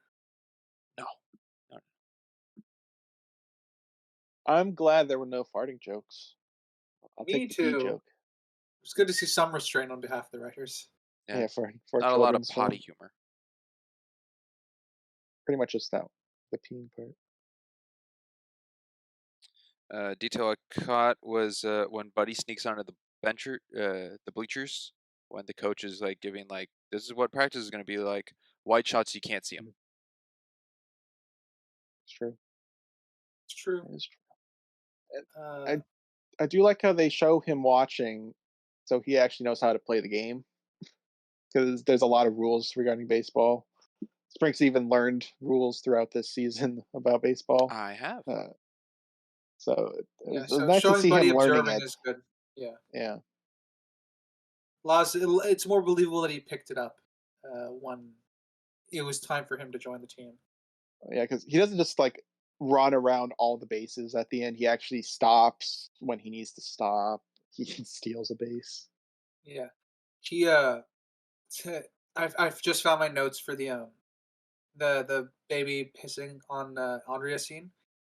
I had notes for that scene because Tammy calls for the sake of one line of dialogue, uh, which is that she promises to be at practice every day after school, which is information she already knows. So I don't know why that was in the movie. Can't tell you. Yeah. Don't know. The point of it obviously is to reinforce, like, yeah, I'm gonna be at practice school. I'm gonna be after school practice every day because she doesn't want to be at home with the chaos, which is fine. But Tammy called her out of the blue for her to just tell this to the phone. It wasn't even like there was no lead up to the conversation. It just happened. Yeah, Uh, and then they do something similar with when she visits Tammy when her arm is wounded. I can't help you Uh, practice anymore. Shame. yeah, and then like dinner, and it's like, okay, bye, thanks for visiting. It's like, Yeah, oh, she came just for that talk, huh? pretty much. Okay, The implication on of both is that she's practicing in theory. in theory, yeah. None of it shows. That's why I really don't like that montage where it's like fail, fail, fail, fail, and then success, success over and over and over again. There's no okay, she's getting better, she's still missing, but she's starting to catch now. It was a bunch of fails and then a bunch of successes. They did not splice them together, which I think Yeah, really made that bad. there was no progression. It was just flip of a coin. Then she was suddenly really great. Yeah. Tammy, why are you so good? I played baseball all of elementary school. You don't remember? What great friends they are. They could Yeah. have met in middle school, but it's still Yeah, they do a still handshake, and she goes, "That's kind of elementary." yeah. Let's drop that. That never came back, did it? Yes, it did. Then It did. oh, I missed it. Shoot. What part was that? Towards Was the it? very end, right? That was after the championship game. Yeah, I think it's after they won. They do the handshake again. Oh, darn. Oh well. Oh, I'm good. I'm glad it came back then, I find it, because then that first one would have been arbitrary. yeah, I found it weird that the pitcher, I don't know the dude's name, like the second in command of their team, Randy. Randy, when he's like up on the pitcher mound winking, they give him like a blade sound effect. Zing. Yeah, and I'm like, is his eyes that sharp? Is that what Oh, it's when telling us? the whole Weston standoff when he's about to pitch to Andrea. Yeah. I took that as a Spurs, like on the end of boots, not a shrink like a sword. Oh, it Give did it the sound like Western feel. Spurs to me. Yeah, I can actually see Spurs more. Yeah, Oh. I like heard a Western Spurs. showdown Okay. between each Yeah. other. Okay. I mean, the point of it's still the same. Yeah, the Yeah. standoff. Yep, yep, yep. Gotcha. Uh, During her montage, her training montage, she hits it, runs to first, and is like, "I hit it!" And she acts like it's like her first time ever hitting the ball. But in the previous games we see, she is running to second and gets stuck in between and twice. then gets put out. So she's clearly hit the ball Yeah, sometime before. she actually makes the bases in her games, but the montage would lead you to believe she still has done nothing. Yeah. Uh, oh, I That's had a something about that's just something on the editing team then. I put it in order. something on the Well, editing scene where the no, I writers. wouldn't put that towards it. Yeah, I wouldn't say that's editing. It's whoever storyboarded the story, Oh, plotted it out, writers, what have you. Because you wouldn't have the training montage before the running scenes of her games because they wouldn't fit with the other things pushing her towards training with Buddy. It's not editing; it's just how they plotted out the story. So I guess a writing issue. Trying to find. I had another thing about the practicing stuff, but it's in my notes and I can't find it. Oh well. I'm sure it'll pop up. I'm sure it will too. Oh yeah, I got it. She can't hear players making call outs that I've got the ball, but she can hear oh yeah. Tammy and Randy talking like 20 feet away. So she Well, simultaneously has superhearing and simultaneously loses it when the writing demands it. not necessarily. I just think she ignored Randy saying I got it. She didn't care. I don't think it popped in her brain. I think she was so hyper focused on being successful and being a massive failure. Being a mass failure is kind of what I'm looking at. But The hearing from 20, her coach was talking at her too, trying to Yeah. wave her off. yeah, hearing from So 20 feet away, I'll go with Andrea, that one. stop! so she either has she loses super hearing and then gets it back later on. So Well, also just shows how bad she is too. 'Cause she was massively out of position. That was not her ball to catch. No, That was it. That no, it was in was the not. diamond. was she Or the whole thing's the diamond. well? Yeah. What are She was the an lines outfielder. called?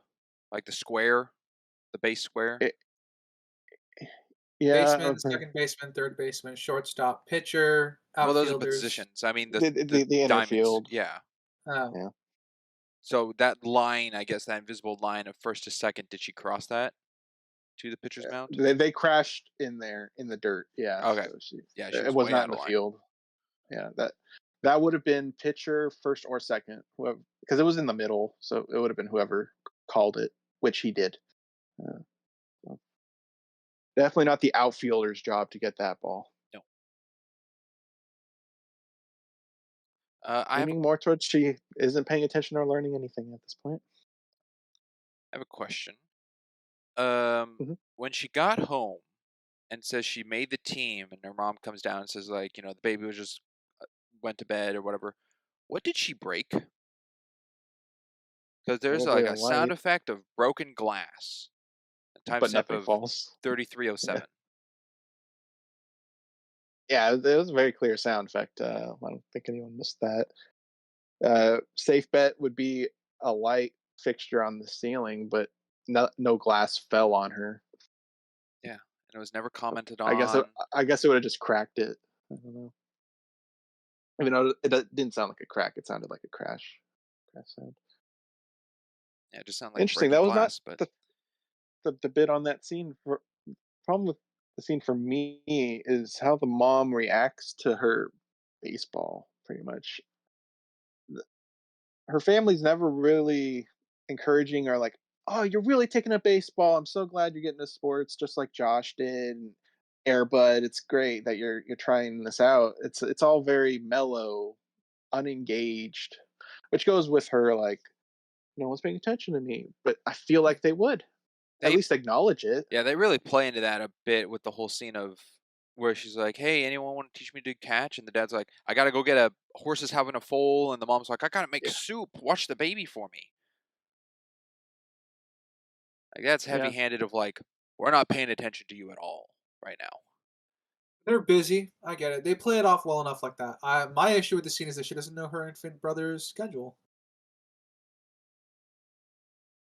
mean, do infants really have a schedule? It's whenever you can get them to That sleep. No, they have a schedule. They have a schedule with after usually after 3 to 4 months. It's as someone who has lived in houses with infants growing up, absolutely they have a schedule, and you do your damnedest to keep it, pretty much. mm, I've babysat, and that it's Ryder, I'm whenever gonna you go can with get the baby to that's about sleep. 75% true. Yeah, there's a schedule established, but the baby doesn't always stick to it. No, they do most of the time, but it's not all the time. Even still, presumably you would run with the assumption that your infant is going to be on that Yeah, schedule until they're not, and then you get them back on. which I guess that could just go in. I mean, being a thing, it could just go into Andrea just being non-observant, which also plays into not listening to her coach or Everything else. Randy. And everyone being like super accepting of a dog playing baseball. I know it's Airbud. They've established him to play sports in the other ones, but it'll just it'll always still be weird to me how that's acceptable. Yeah, like I said, I just had to check it as it's acceptable in this world. That's pretty much what I wrote it down as. Was Because there otherwise, ever I'd have issues with it. was there ever a scene in a past movie where it's like a dog can't play and they're like, no rule says it can't. So they're like, all right, fine, but Yeah, if we fail, it's on you, and then it works out. that's what I was going to lead into. There's no scene like that in this, but in the first movie, that they do say that At when this they're point, like, "All right, at this point, he's let's a bring in the celebrity though, dog." so you don't need Yeah, that. You everyone know, knows who Bud is. Yeah, it'll always be weird because I mean, even in like the football one, it's like, okay, so you're accepting that people can tackle a dog? Is that what you're accepting here? you're Uh, accepting that people there, can run as fast as a dog. Yeah, yeah, that's usually. there's Don't get me wrong. That's where the limits. issue. That's the core issue is. But the world building is like a don't think about it too hard kind of Yeah, approach to it. It's like yeah, the Harry Potter magic system. The more you think about it, the more it falls apart. yeah. Because with the basketball one, I can see that one more because you're very limited as a dog on what advantages you have playing basketball. But in baseball, dogs are fast. They could run home, get home runs with simple hits if it's a decent hit. Yep. And in basketball, they never show him dribbling. Obviously, they just pass and he hits the ball. So they actually use him sparingly in that. But in baseball, he I would imagine he'd have an advantage with his speed. I'd Probably, agree. yeah, Like I but said, it's allowed.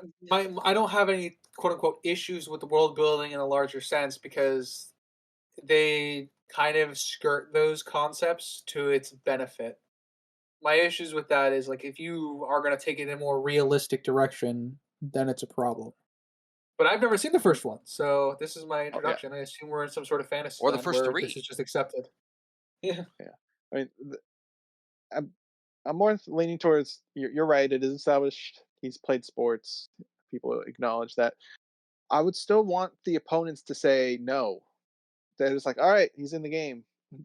I would love to see the Baboons head coach be like, no, no, you can't have this happen. That's not fair, or yeah. something. And But my even quote to the that is opponents are open just to turn it. around the world building aspect of it, at least in a slight sense. Of like he's not a student at your school. You can't have him on your team. Yeah.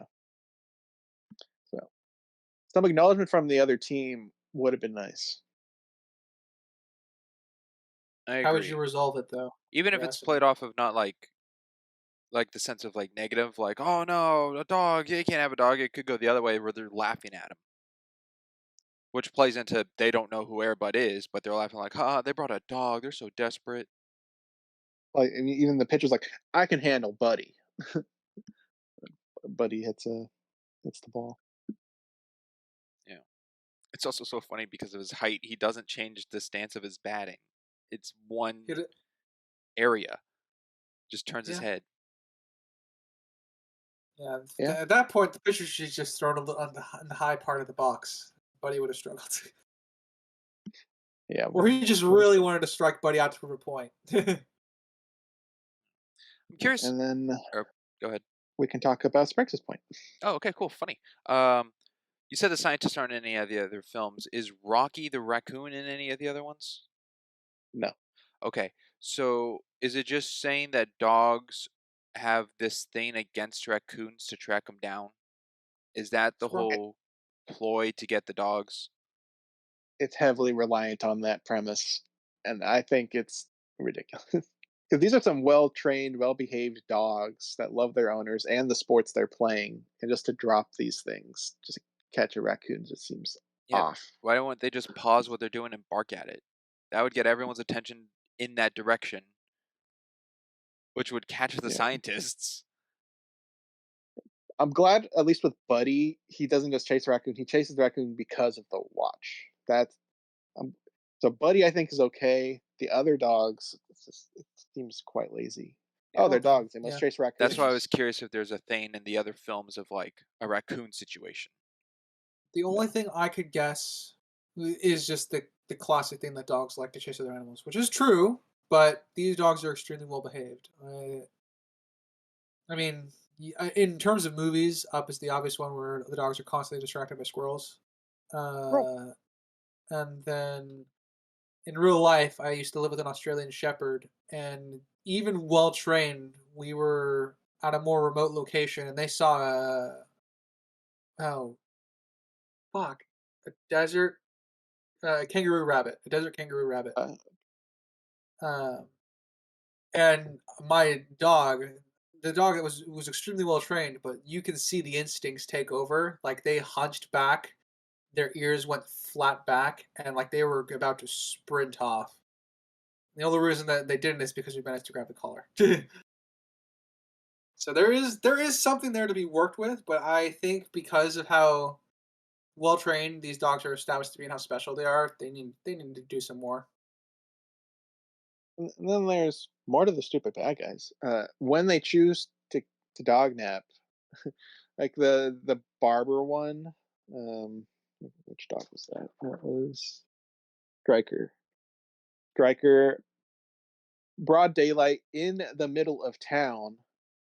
Uh, doesn't seem like the prime place to take him. I think the most egregious one is Shooter in the middle of a ball game. Yeah, Nobody notices that he ran off. No one's covering him. None of his players are looking for him while in possession of the ball. It just that didn't work. yeah. This is the plot falling apart quite a bit. Yeah. Yeah, Guys, where'd big Shooter time. go? Shooter, he's on a doggy break. I don't know if you Doggy guys caught time. it. It was before we even see the mailman as an announcer, but just as the mailman, he was a cartoon to me. His Oh, he mannerisms was just animated. gave it away. Yeah, he really liked See his you at the job. game. Yeah, the way he talked, the way he moved. He's very enthusiastic. That's But yeah, sport. I agree. He's cartoonish, but I don't know. But again, I was looking for something to like in the film, so you know.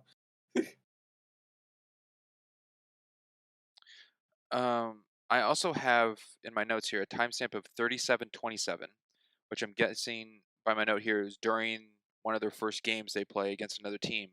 I wrote the scoreboard is backwards.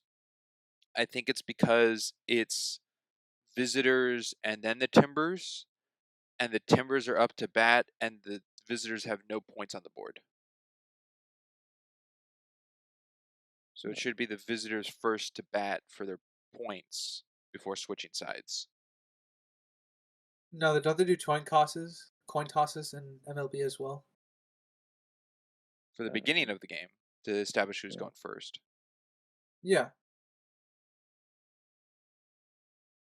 I don't understand your issue. Sorry. Well, it's later in the inning, is what I'm saying. It's like, I don't know, fifth or sixth inning, and the Timbers are up to bat, and the scoreboard should have the score of the visitors because it's going up first, already on the board of like 0 or whatever points they have, Oh, and this is it's for the blank. this is for the championship game. No, this is for one of their games before the championship game.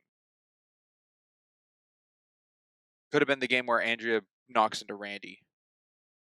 So you have an Mm, issue with the fact that the visitors didn't score? I have an issue that the visitors already had their turn to bat to score, and now it's swapped sides for the Timberwolves to up to bat, and there's no score for the inning of the batting of the other team on the scoreboard. Did they make any points? Well, even if they did, it would still be a zero, but there's nothing on the board. okay, I Yeah, see what you're saying. that's fine. Well, I well, don't understand. uh, Explain to me. so so on the scoreboard, you would put a plaque of what number was scored during the inning, and Sprinks is saying there's no plaque; it's just blank when there should be a zero plaque there to Or represent whatever point nothing they was got scored. for their inning. Yeah, so they just didn't put the Oh, zero there; it's just blank, is what he's saying. And if okay. that's the case, I didn't notice it. Then yeah, I agree that it's Yeah, a okay. little Then issue yes, there. that would be a Yeah. problem. Because Yeah. I'm like, the Timbers are up to bat and it has them as second under visitors. So I'm like, that's off. Then yeah, that would make sense then. Good catch. Heh, pun intended later. It also says here in my notes, also no points till the sixth inning, and Tammy ran from second base. Oh, I think this is to explain that she's That the was the best on one the you didn't team. like with the newspaper. Yeah, this could explain. I'm like, the team had no points until that inning, and she didn't hit a home run or something on her hit. She just ran from second, and they're like, she's the best. Yeah, like I said, it's implied that more happened in the game than just that, so I'm not too worried about that. What was I about to say? Oh, I like the how much baseball is in this, and like in terms of he calls time at bat. That's not something you usually see in a baseball film. A lot of batters don't really call time, anyways. But it was nice to see that there. Stealing bases is nice to see. I feel like they covered a lot of baseball in it, They did. However, not just in duration, but with a time, wouldn't aspects they of also baseball. shout out a time in? Um, Because he well, just takes like a small it's step not it's not forward called and the time pitcher's in. ready. It's uh, what's writer? Correct me if I'm wrong. Does the umpire just say play after time? He just says play. Um, Uh, I think usually, that's Would yeah, it I help see as what a you're visual saying. aid if he like kept his mask off until play and then put it on? Yeah, that would help with the visual aid. I don't see an issue with that actually. I mean, the umpire would keep track of the timeout because I know in football there's like a time limit to your timeout, and for basketball, I don't know about baseball as much with regards to that. baseball. I don't know about a time constraint, but I know there's a timeout limit. Like you can only say Yeah, you so only have many three or something timeouts. like that. Yeah, Yeah, but I do think the umpire is supposed to say play or something like that to yeah, he's the to one that show restarts the that the clock timeout's essentially. Yeah, over. Yeah, because there's got to be Yeah, some way to indicate to the pitcher when he's good to pitch. yeah. Because to me, she said time, but there was nothing established of when they're good to go now. Time was over. Yeah. Yeah. is it a problem that ever since everyone recognizes Buddy, wouldn't they recognize Tammy and Andre by proxy for when they're chasing down the car and their bikes? Because people will Well, watch them, I think Andrea and for sure because that's they've been her on the front of dog. the newspapers at this point. Oh yeah, I was yeah, gonna say That's Andrea for right. sure. No, never Uh, mind. Yeah, Tammy's been on the paper 3 times in a row. Yeah, they've both been on the paper. They would recognize Buddy because Buddy's in the car, but it's not a tinted window. yeah, Well, my then again, complaint was how well, they they're like, is weren't that one wearing a shouting for shirt? help Is that one wearing a except T-shirt for in there? once. Yeah, okay. There's still a problem then in that scene. Yeah. My problem with Yeah, that scene was they probably filmed on an actual, not a staged off lot or a section, because there's a point where the car turns its blinker on at a stoplight or stop sign. I I thought that was funny. I legitimately thought they were just that was just for a joke. I saw it as like, oh, no one's gonna catch this detail. could be. I don't know. I didn't catch it, but both of you did. One saw his joke. I missed it. Uh, what was I gonna say? How do you feel about the use of speeding up scenes? Frank, I know Like you with usually the point out ball slow spinning through mo the or air. speed up, Yeah, it and, was and we, okay because all the speed ups okay, were at the same pace. The slow mo was pretty good, I think, most of the time, except I think there was two the instances where it was picture like from an the last edited scene. slow mo, Yeah, kind of like League of Like Their the Own, like raccoon, like toying with the keys in front of shooter. I think that was for me. That was really bad slow mo. yeah. yeah,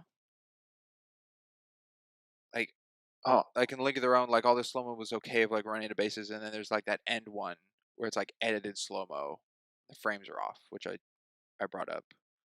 yeah, Something like that does occur in this film. yeah. It is. Uh, Talking with the raccoon and the keys. Totally forgot about Airbud's escape from the scientist. Haven't covered that yet. Raccoon helped That him. was so lazy. Uh, Contrived. oh, the keys were right there. Let's just trade them out and let them out. And the raccoon opened the door, but it wasn't locked or closed. He didn't use the latch thing. Oh yeah, he didn't he? No, he Even though just they showed opened the it. latch. Yeah. That. Oh, you're right. I did write that down. That was dumb. It's quite They lame. also the villains stopped looking through the rearview mirror at a certain point because Tammy Yeah. and Andrea are like right behind them. Still, Followed him all the way there. Amazing stamina by both of them to keep up with this truly, car. I don't know why they would take a shortcut if they don't know where the car's going. Agreed. yeah, I agree with that too. Car could have turned somewhere and not been where she was predicting them to be. Yeah, or even Andrea just asking Tammy, "Oh, do you know where they're going?" No, this is just a way to get one way. Well, it was the The same path she sheriff took teams for up the with the bus, right? raccoon Is as that the the route. playback of it? Like that's what the callback is. She's like, "Oh, this is what the Yeah, path I hunting took to down get Josh. hunting to get the bus," Yeah, but they don't know the car's going that way. no, they don't. Yeah, not great. Not great. Um, I'm not fully sure Tammy knows how to use a sling. She doesn't. She just keeps her I arm saw dangling that. straight down. Yeah, Oh well. She's young. It's her first sling. She's young and she has a family who watches over her and a You know what? They coach they at a never had game. to have slings. And they never had to have slings. Tammy, your arm's okay for the No. main game. Well, I never properly healed it, so You never properly healed the bruise, so you could have used it. Oh, dude, doesn't it's dumb because the ball hits her like right in the chest in like most of the it does. shots, Yeah, which is where the padded armor is, but it hit her in the elbow. yeah. And so the first part of the throw, her elbow's barely exposed, and then Yeah, once they try faking it on the camera, her arm is like way out there. Her elbow's poking out like she's making a chicken wing or something. I don't. It's so bad. sounds like a yeah. It was very bad, and the fact that it was just bruised and she's out for a month and a half or whatever the fuck she's out for. Yeah, she didn't break anything. The bruise, not not good. Not good. Not Should have done the back to the however, head. a lot of not goods. Something that is good is at 54:35, you get that jazzy ball game tune that baseball movies put in. that's true. I was It looking was for it. classic. Uh, And you found it. Well, I think I found it. I'll say that. yeah, no, I think I know I what know you're what you're talking talking about. about. Yeah, Yeah, it's fitting. It's a little it doesn't need to be the exact same, but it's got the vibe going yeah. for it.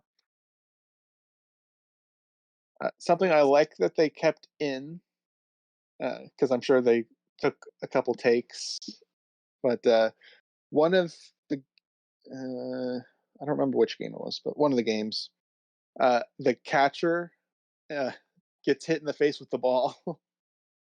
uh, it's very quick and easily to be missed, but the ball just smacks him in the face and bounces off. Well, I Should have missed that. timestamped that. Yeah, It's pretty funny. It had a good sound with it too. And I'm gonna have to find that after the podcast. Oh, I do have actually a timestamp for the turn signal. 1 hour, 2 minutes, 16 seconds. But in my Oh, notes I have here is when Rocky's in the dugout and gets the watch, it goes back to the scientist saying, "Oh, he got it." No way they saw him. With their angle, yeah. Nope. Okay, that was too far fetched. yeah. I agree. Also, they don't sing the national anthem at the championship game. Not typically at Little League Yeah, I don't game. think they do that for Little League. Yeah. I know they do that for Not football standard because football practice. is much more like American. crowd oriented. I thought baseball was Yeah. American. Well, Well, no, yeah, I mean, for footballs at stadiums, there's large seating. yeah, It feels more official. But baseball typically, for little leagues, are not in stadiums. They're just in little fields. Yeah. yeah. That's usually the major difference. Let's talk about how absurd the comeback is in this film. A lot of sports movies have the comeback for the victory. They made the gap way too large in this, and everybody just actually hitting the ball and being good players once they show up is Too much, yeah. way too much. Like Oh, for they the were all championship. Agree. striking out. Yeah, the last game, they were all striking out. They weren't being successful at all. And then they show up like, all right, now we can all hit the ball now, and we can all catch stuff. And it's just like, what? Huh? You It's guys just magic. sucked. I mean, That's what I. That's Power what I yes. of wrote down. I'm like, wow, they really were just that bad without having them on their team. yeah, the power of a morale boost. Shoot. Yeah, I think there's a part though where it looks at the scoreboard and they're only getting 1 point per inning. So they're not like decimating to catch up because it's still like a close They only game at the scored end. one in the. They only scored 1 point in the seventh inning, which is when they arrived, right? Yeah, I think so. Okay. Yeah, they had to do a lot of groundwork. The only thing they didn't do, which might have actually been better to help with the comeback, is a grand slam. That that would have That's been kind of a something. classic one, but I It get is why they wanted to. cliche. Yeah, It is I cliche, yeah, a assume they little just bit. wanted to avoid that cliche, which is ironic, given that this whole movie is a fucking cliche. But Yeah. One, I guess, inconsistency in terms of baseball, because I feel like they're pretty good with the rules of baseball in this. Was uh one of the games, one of the batters hit it to, I think it was second base, and he caught it and then threw it to first base. He was already out when it got caught. So I don't know why he threw it to first to double him out. I, you I usually do don't. that when you're flexing on them. I've seen it. It's done. It's not done all the time, but Yeah, because the catch wasn't out. It wasn't a bounce catch. 'Cause yeah. then it was a straight catch, and it didn't feel like they were styling on him. But I guess if you want to work it into fixing it, that would be the way to do it. I wouldn't know. What I do know is I think the second instance, the professor and Carlton fall in the mud, Carlton pushes him. Oh, Carlton kept dragging him into the mud. It's true. Uh, I do like that talk that Tammy eventually has with their mom, with the whole family strife going on. Kind of felt appropriate.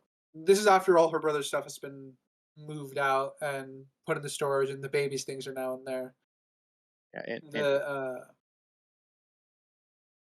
Yeah, I just like the talk that she and the Andrea and the mom had. It felt very sweet. It felt uh, it was just good character stuff. I might have an issue with the mom's acting, but I couldn't tell if that was just a me problem or if that was just what dragged the scenes down a little bit. But otherwise, I think it was okay. Yeah, I think that was a well written scene. Something I didn't like about it though was how it came out of nowhere for the room change, because that's something that the dad and mom would have talked about around her. They would have had to go shopping for the supplies and stuff. This it's not something that I would just be like, oh, and the room's getting worked on. I I don't think that would have been a surprise at all. No, I think it should have been brought up Yeah. as like, you sure you don't want Josh's room? Because we're going to turn it in the baby's new room. Like, bring it up that way. It's just a lot of, are you sure you don't want Josh's room? Well, you said you don't want Josh's room, so we just took care of it. And the thing that does help her is theoretically she's going to practice every day, so she's not as home seeing her parents and having to deal with the chaos of the household as much. But Well, with Ryder, I agree that the talk with the mom was good. However, I wish there was a little more wide shots because it was really just back and forth of two kind of set frame shots where it looks like they could have delivered all their lines in one take. And they could have. Um, I don't know if we need a wide shot, but it's safe what they have there. I mean, Yeah, it's I think rudimentary, I think that may be playing into what Ryder said about the mom's acting. maybe. yeah, like I said, it was fine. I don't know. I think I was expecting a little more for what was supposed to be a tender More scene between the emotion two of them. backing Yeah, behind it. because Because the mom she is kind of disregarding her a lot throughout this, her parents emotionally in as well. general are disregarding her. Her mom is not as dismissive. There are little subtle hints that she does care about Andrea and that she does want to look after her. It's just she's very busy. Like she's which should be noted that her mom is the first one to come look for her when she's not there to say goodbye to Josh, and her mom is the one that's visiting to all her games and stuff like that. So her mom is looking out for her. It's just not as direct as Andrea perhaps wants it to be. Yeah, how do you guys feel about the parents still just sitting in on the baseball game, not knowing where their daughter is? Or Weird. they're like, "Oh, she should be here." I called her, Tammy's mom, and then she's not over there. It's like, It shows that they but they're care just more about the game than their daughter. yeah, they're just sitting there watching the game. Also, do the parents know that 5 dogs are missing? Or I guess 4 at that point, They know for because there's wanted I It's posters think. all over town. Are they snacking? Because the snacking stand at the field has the missing dog signs. I mean, and the dog's been missing for months. Yeah, I'm just looking at a justification in movie where they might have seen the missing dog signs. I don't think we see them look at the signs, the parents, but they know it. Everyone in the town knows it. I presume they did. Yeah,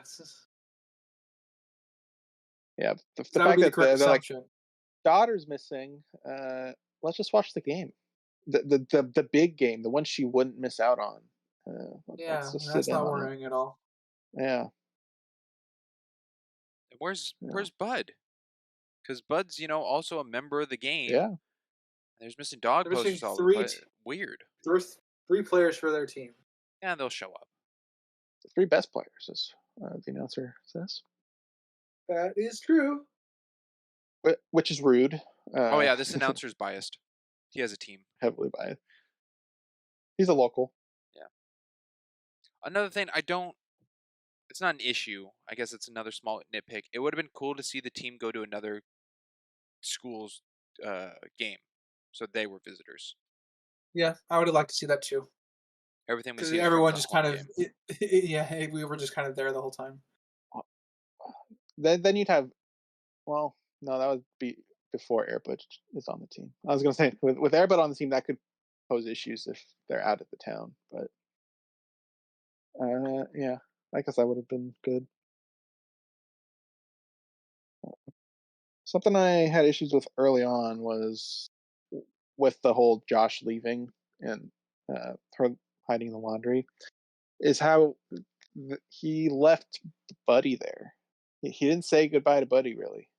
He's like, find her, and that's it.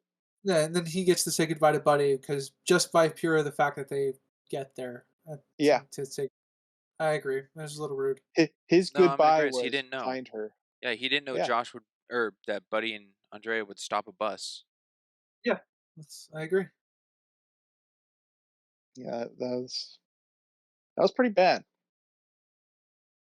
Well, And coming the fact from that the they other just 3 left her movies, there. yeah, it's a bit rude. Yeah, weird, but interesting One decision. tiny, tiny detail that I really, really liked is that Randy saves Andrea's home run ball. Well, not her home run ball, but her long hitting ball at the championship game.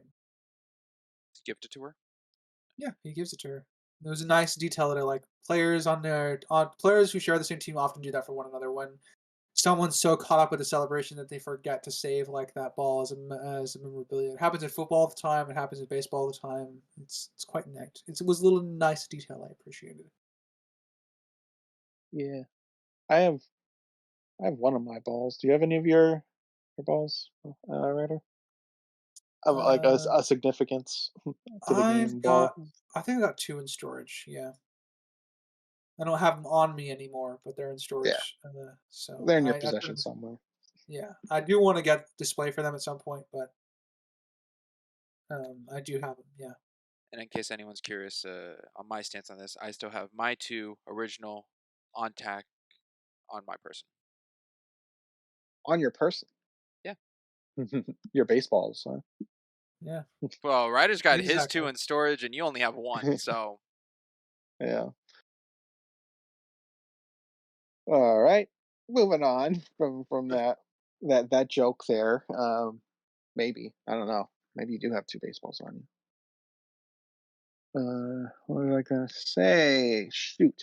Oh, favorite shot. Yes, my favorite shot in this is Airbud sliding to the home base on, on the in the final game. okay, but Uh, can't be it, looking, it, but all right. I was gonna say, yeah, it is campy looking, but I just liked how it looked. I don't know. It's not even perfectly symmetrical either. It's just that I don't know. It just grabs me. What would be your Um, guys' favorite shots, if any? I don't know a favorite shot. I know a shot I do like is the tracking a ball in movement, where the ball's like going Yeah, towards something. I do like those. yeah, they do that three times, two for sure. Unless you count him hitting it, then I guess it'd be more than that. uh, I think it might be, despite the hilarity of it, I think I like the wide shot of Buddy, uh, Andrea, and Josh outside the bus. Obviously, I have issues with consistency and stuff like that, but I enjoyed the shot because it was good. All three of them were together, and it was more the emotions for me, I guess. Don't know if I have any visually striking shots that I really, really liked in this film. Yeah, not every film does. Yeah. For Andrea's intelligence, because we keep poking at it, her putting the watch on a velcroed strap on your backpack. Big brain What? right there. It's It's velcroed. What is she doing? Yeah. I it's mean, what we call a pro gamer move See, or a pro baller move in this. I get wanting to have it on you like a, I don't know, a good luck charm or a sentimental feeling of like, oh, I know where it is at all times. It's near yeah, me.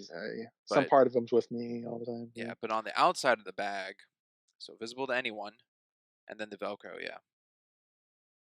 Yeah, visible to Part of everyone, easily damageable. Like if she drops her backpack on the ground, it could easily break the face of the watch. I mean, it's just not great. well, she's more likely to forget her bag than drop it. So You got me there. But if she got her bag back and the watch wasn't there, would she remember? Eventually, she does. Yeah, yeah, it eventually. takes her a while. Yeah. Something I noticed at timestamp 1 hour, 18 minutes, and 3 seconds. The announcer says that the seventh inning, that it is the seventh inning. However, the scoreboard at that time has them in the sixth inning with only 5 numbers of innings up on the board. They might not have updated Uh, it yet, but it's possible that's just a continuity issue. I wouldn't be I surprised think it's given probably a continuity thing because we see scenes where after an inning, one of the 2 bored kids or whatever go and put the score up. there is a scene where you just see the dog trainer uh, I think it's where Tammy walks away from her mom because she's like, "You think I'm terrible too," and walks away. Buddy goes to follow her, and we see like him running first to like a person that's like half in frame in all black because they're the dog trainer, and then they correct. Then Buddy corrects and goes after Andrea, which is it works, but you know another instance of the backgrounds they don't care. Yeah. It's also It's- Crimson. You brought up earlier how they have like times and stealing bases. It's yeah. interesting that they could teach Buddy how to steal a base.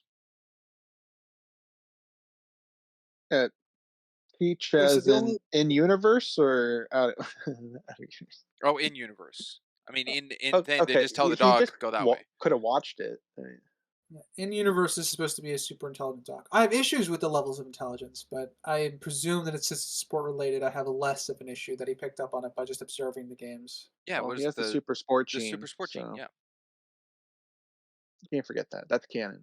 So a scientist says so. a Yeah. good guy They're says the good so. guys. Yeah, good guy. Uh, Uh, okay, the so little issue I had at the school was it was super crowded. Sure, normal stuff. Bell rings. Vanquished. They all vanished. They all died. They all vanished. Poof. And then a teacher comes up to them like, "About time to go to class, don't you think? Something along those lines. Didn't you go or else behead the class?" There it is. I'm like, it just rang. What? What? And then they get to class, and the class has already started. I'm like, this is Yeah, that's a that makes really it pretty poorly bad. very done. classic movie classroom setting thing. It's very classic. I guess my issue with that is just that it's how instantaneous the students disappearing is. Unless we're supposed to believe they were all just right outside of their class, which is, It unlikely. all happened so Yeah. quickly. My issue Yeah. with it is they go, we don't know where to go. There's so many people. Ah, where's their sheet to tell them what their class order is? So Where's they their memorized schedule? it. Well, even still, wouldn't they be like, we're looking for room number 321? Because Yeah. they even go into the wrong classroom. Yeah. I'm not gonna disagree. I, Poorly handled. It's also the first day of school. You're right. No one would know where to sit, and the class would not start that fast. Yeah. And the teachers wouldn't be that rude about it either because it's yeah. understandable. Like first week of school, being late is understandable. I mean, Maybe there's a week's a reasons bit much, they're but not. They don't get in trouble, which is, I guess, the benefit of that. But it's still, they get looked down on. they do get looked down on. And she's just like, and I do not tolerate our tardiness in my class, is what she says. And then but she doesn't do anything, which is why I'm more okay with that. She's a little rude about it, but they know not to be tardy again. And they know where the class is now. Yeah. And now the biggest thing, well, this is the biggest thing. It's Ooh, the pretty biggest big. thing. The ending where he's Okay. playing with the angels. Yep. The Anaheim Oh, I have Angels. no idea why that is in this movie. He got a phone call.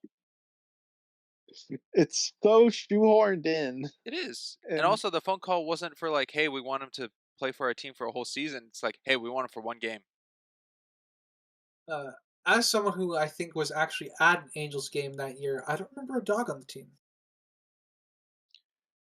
Well, Crimson, it's crazy that happened. The crazier thing to happen is the big board saying he was the MVP player.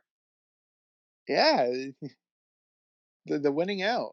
He's the best player in that season of baseball in one game. No, Yeah, no. Presumably he played that's the awesome. season. Okay.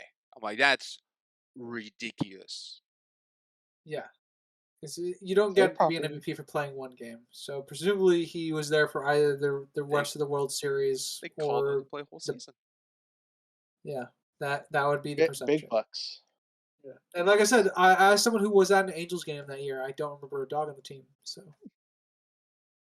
Oh well. But speaking of MVP, the announcer guy said Andrea was the MVP. I'm like, uh, Can you just announce that like that? Is it that quickly to discuss or The figure that announcer was out? biased. Usually it's decided beforehand to announce it because they do announce it occasionally like that. But I don't know she would be MVP. She would certainly be the most improved player of the team. Yeah, because she played at least half the season being benched or being bad. Yeah, um, Randy is probably the one that should be MVP.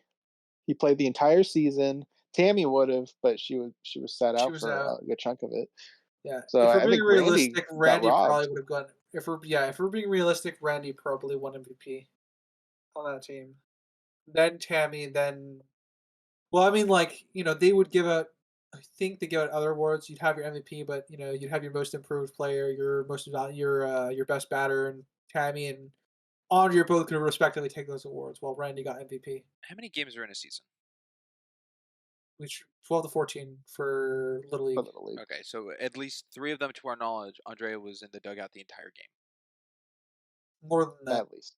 But yeah, I'm going off of the it's Tammy implied there's photos more. taken. Yeah. Yeah. Yeah, I At don't think least that 3, merits most an likely. MVP. No, it does not. Oh well, poor Randy. Is there like a tally box kind of system for an MVP you have to make? Like if you sat out a whole game, is like that null and void you from being entered, or is it Don't know voted how on it's by like players? Or... calculated. I don't know how MVPs are calculated. Usually they're voted on by players. Uh, at least partially. Like I know at least in the lower levels like this in MLB slash the NFL and other stuff like that, when you're designating MVP, lots of judges are involved and there is voting for nominations and stuff like that. But usually it comes down to like the those judges at the end. Crimson, you asked earlier, being that I'm kind of currently looking at it, you asked earlier of like favorite shots in the film. Yeah. I wouldn't say it's my favorite, but it's definitely like a creative shot that I'm sure cinematographer or someone went, "Oh, wouldn't it be cool if we did this?" And they did it when Professor's looking through the binoculars. The eyeball. Yeah, Yeah. that's definitely a Definitely some framed up intention shot with it. where they're like, "Oh, that Yeah. would look cool. Let's do that." Yeah. Also, he only uses the binoculars on Bud. None of the other 4 captured dogs. Well, Bud was the furthest away from the car compared to the others. I guess that's true. Also, could they see him with the dugout blocking their view from the car angle? Well, that's up to the individual to determine, I suppose. I'm running I low on notes. How's everyone looking here? I think I'm almost out. I'm skimming them right now. See if I got anything else. Brinks? Well, let's see. I can skim over them all. I was kind of following along pretty much towards the end of my notes. I mean, my last note for the whole movie, when I was in the credits, I wrote, "Boy, do I want a hot dog." That's the takeaway. No, man, I really want to play baseball right now or catch. No, I I want a wrote, hot dog. Yeah, "Man, do I I do want a miss hot that. dog." This did make me want to play catch. Yeah, I want to play Say that. catch and I want to eat some Cracker Jacks. Some Cracker Jacks. But something I did like, might be my last point. We'll see, because I'm going through my notes. Is the umpire? We get a pretty cool shot of saying strike three, three, three, and it cuts to 3 people getting out. Yeah, I quite liked that. Nice, good good editing. stuff. Yeah, there is some good editing here. There's some present. It Yeah. exists. And then there's also More some of me. where it could have been easily edited, and it was chosen not to, which was the Andre Yeah, well, montage thing you brought up. yeah.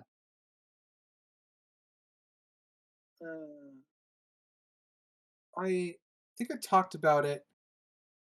Um, because the field was so like I guess it was just a weird shot for me where Andrea and just falls down on their hands and you start looking for the watch on the baseball field. Mm. Um, I think that bothered me a little bit because she would know that her bag was never out there. Yeah. It was always in the That's true. dugout, so there's no reason to check the field. That would be like a last place. Like you're Yeah, desperate. You went everywhere you knew it went, so now you're checking places it could be for some yeah. reason. The dugout would have been first. Uh, was the ball that But hit she's gone. Tammy the wrong size? It looked smaller than a normal baseball to me. Oh, I didn't notice that. That'd be a weird mistake if they did that. it, Wait, what was the it wrong looked size? like a the baseball that hit Tammy when she got injured. Like, and there's the Oh, shot, the side shot where you're supposed to see it hit her. It looked smaller than an actual baseball. that could play into forced perspective of just the lineup of It, the shot, but it would be weird it if it's a I, could smaller be, baseball. but it it would didn't be stand weird. out to me, so I don't know. All right, it might just be me. I'm just throwing it out there. Yeah. Uh, a problem I had with League of Their Own comes up here. I'm sure you Oh, I know probably know what exactly what I'm you're going to talking say. about. Is it possibly the catch where it hurts his hand when Tammy hits the ball to the pitcher, to Randy? Uh, that bugged me so much because it was so clearly in his net this time. League of Their Own, it was further away, kind of hard to tell if it was the net or the palm. And even if it was the palm, it was still bad because they're better players than that. We clearly see it's in the net, and then he takes it off like, my hand. Didn't touch his hand at all. Terrible. Yeah. Same type of trope where they're just trying to show she's really good and took the lazy route. Yep. That's the typical one. I agree. Or he's just playing that off to Tammy's presence, being like, "Wow, you hurt me. Feel better." Ow, Why? At I this, They're don't know. like rivals at that point. yeah, he doesn't like Tammy here, and I can't blame him. She gives a lot of like snooty "I'm better than everybody" faces, something that Yeah, Dottie didn't do. I don't blame his dislike for Tammy initially either. Yeah, Well, Obviously, there's a mutual respect, but at some point or fashion. But yeah, Crimson. With that point, does Tammy love baseball? does she love baseball? Um, no, because she was willing to give it up if her friend wasn't in it. So, Okay, and obviously, she got hurt on a very clearly catchable ball, so she doesn't love it as much as the writers yeah, think that she does. that's true. She's not fighting to stay in. and I do on the talk I said earlier of them using a lot of baseball stuff. The catcher instructing the pitcher. I like how much focus they did with that in here as well. Yeah, there Even the was. whole back I and actually forth did of I'm not appreciate doing the that. communication. Yeah, I did like the communication. We didn't really get much of that in the previous two baseball movies, but it was nice because Yeah, that's usually how it goes. That's Yeah, Crimson. Spring. So is that Or, something you were aware of for baseball? By the way, of what? I don't know the extent of your knowledge. The catcher pitcher dynamic of signing. Oh yeah, no, I knew that. Okay. The on something. fingers The of fact like that I fastball, curveball, screwball. on something of that a fact that I didn't like is how on the same page Andrea and Tammy were, except they've never played this position together at all. Uh, on Maybe in page their with what? practice that was brought up that we never Where? see. But I mean, we never see it. But Yeah, when Andrea's like, "Oh, I don't know if I can help you keep practicing with you," maybe she taught her then. she taught her how the pitcher signs, but never taught her how to catch a ball. I got a problem with that. It still makes it's still bad. Yeah, yeah, not great. Crimson. Springs, you were about to ask something. Yeah, you brought up how the other dogs aren't necessarily present in the past films. Uh, the soccer one has them as puppies.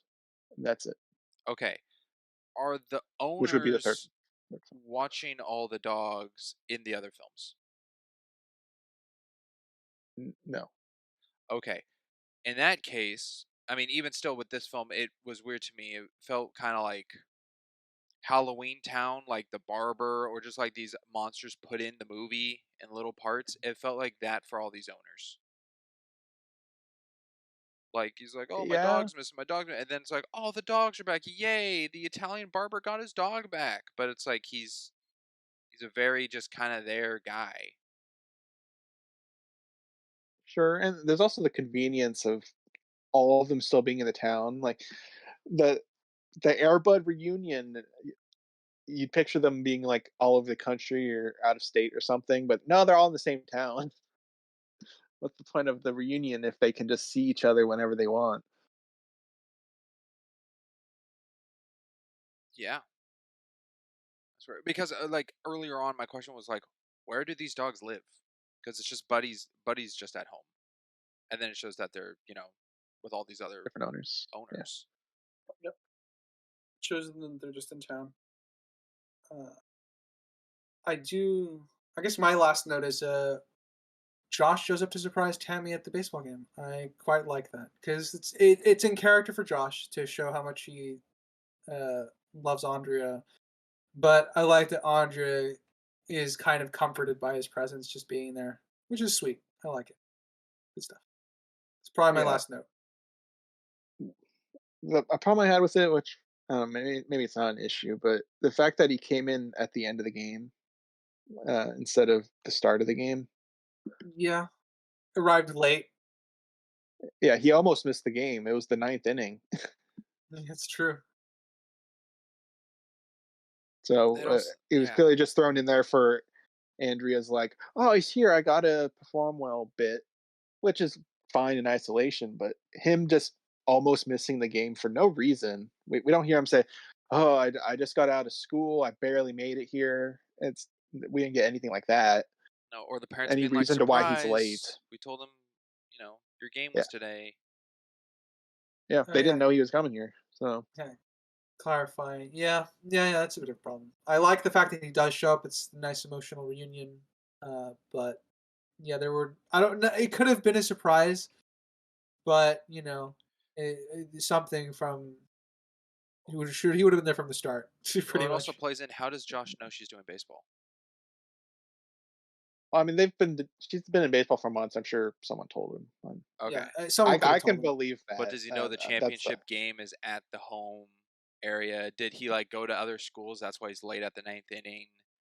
Because he Okay, didn't all ask the right. Now we're parents reading what the too time. much into it. Well, the Presumably, parents he didn't would tell him tell what him. time it was because they're surprised he's even there. They probably could have just told him, "Hey, the championship game is here on this day. Your sister's in it." That's all they needed to say it. could have called the league, Yeah. the school. There's multiple ways he could have found out. I don't have an issue with him being there. I have an issue with him showing up late just because Yeah. the excuses don't really work for like why The he's fact that he's late. late without a reason, Yeah, that's the problem. yeah. Like he could if he had just said something about to his parents, like I, didn't. You know, it would have been just a line of dialogue. Would have been fine. Yeah. Quick insert. It's interesting.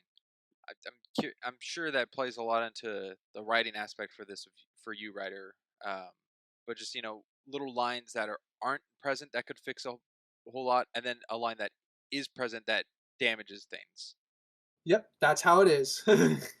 That'd be exactly how it is, unfortunately. There you spend you could spend uh 30 minutes creating some beautiful world building and something, and one line of dialogue or one line of your work can screw it up. Yeah, I just bring it up because this is a movie where it's an example that you've given both. Yep. Line would have fixed this, and a line broke this. All right. Franks, did you have anything else? That was right I at last point. do not. All right. I think I'm good. So that is Airbud. Hey, Something we made it. fetch. Woo! Woo! Yeah. All right. We'll jump into our summary ratings, starting with Franks. Oh boy. Let's see here. Do I begin with objective or subjective? I'll begin with objective. Um, which did go down half a point, not because of this pod, but because I gave it an extra like 20 minutes after I watched the movie. Okay. So after watching the movie, I just pondered it and dropped it half a point. So let's see. It is a movie fourth. That's why I had a lot of questions for you, Crimson, of like what's beforehand, which helps because this is like being dropped in of like the fourth Fast and Furious movie or the fourth Harry Potter film and not seen anything prior. So I kind of took it as that because the scientist things, I'm like, oh, if they're reoccurring, that's helpful. But no, they were written for this, which is weird, as like some kind of conflict to add in, which I didn't like. I think we're all agreeing, didn't like that.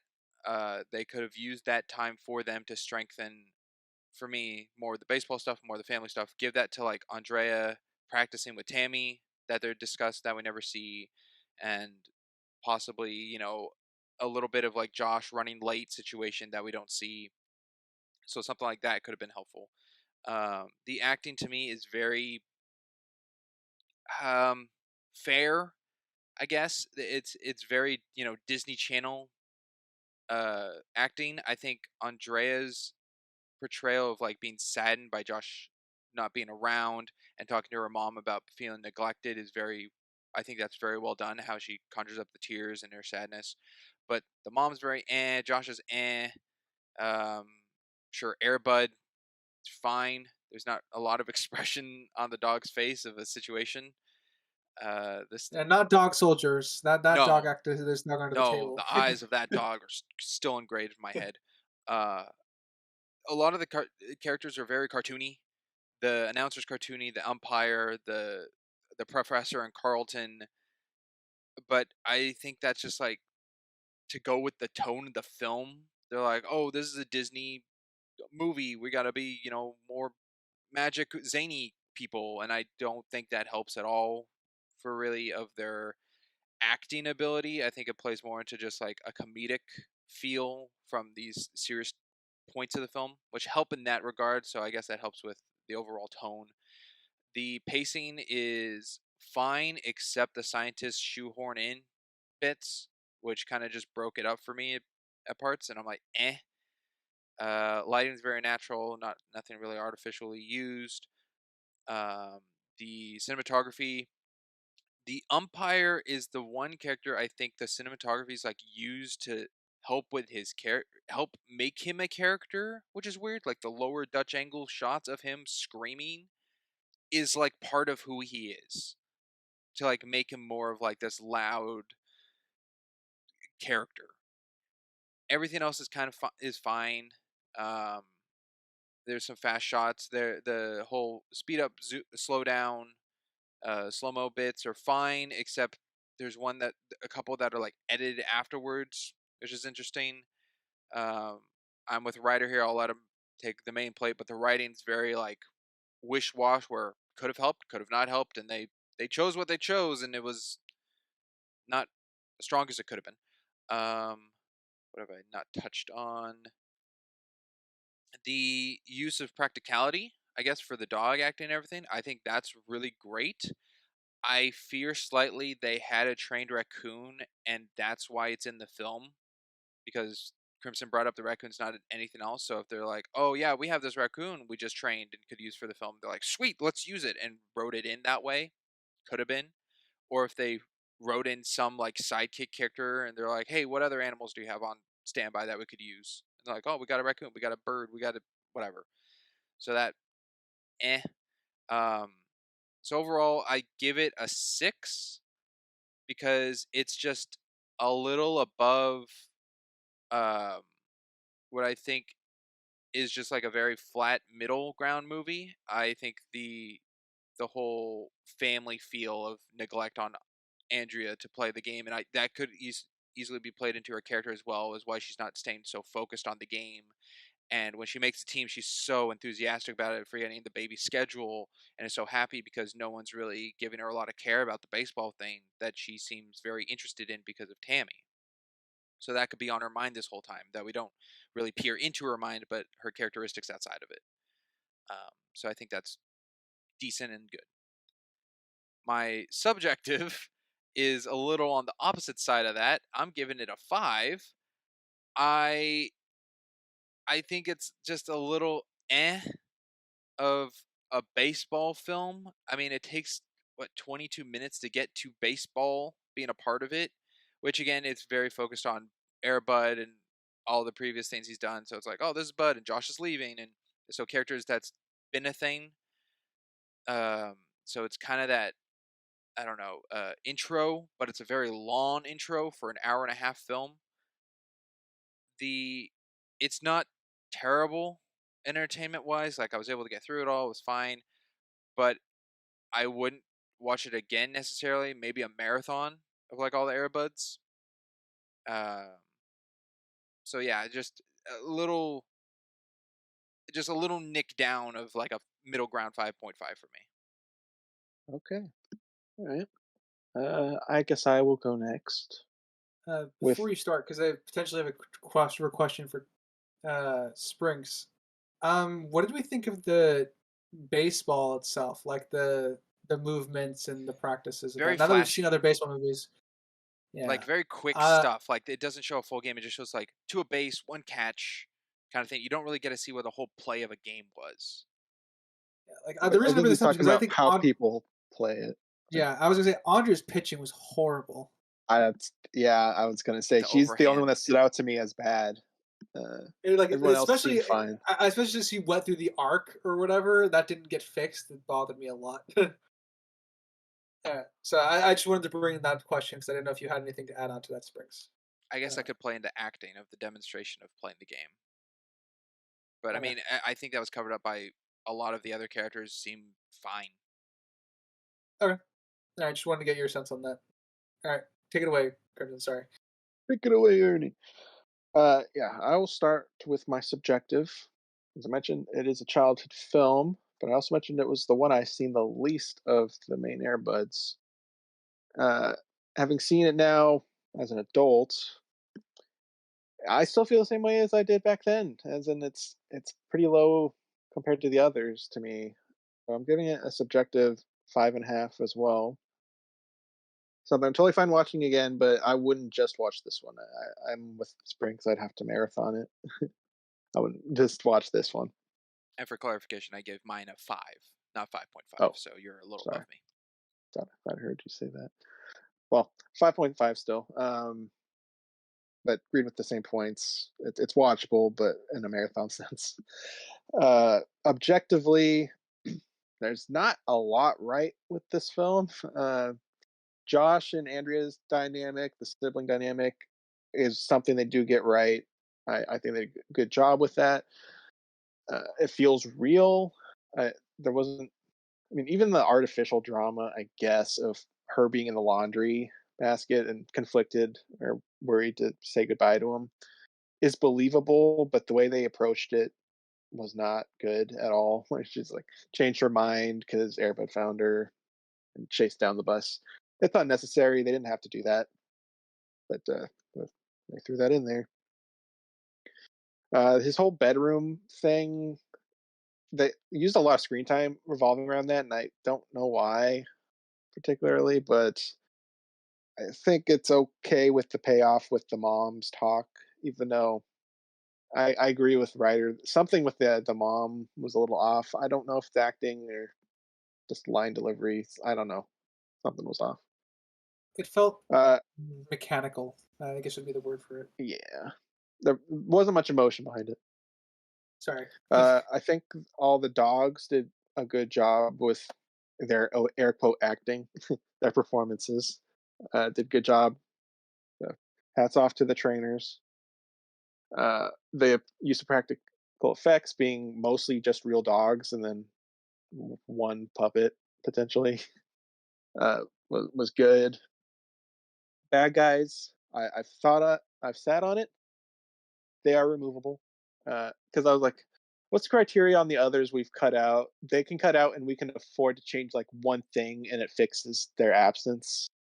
So I think we could probably come up with something to adjust the void in their presence. I think that's doable. Are you including the raccoon with them as well?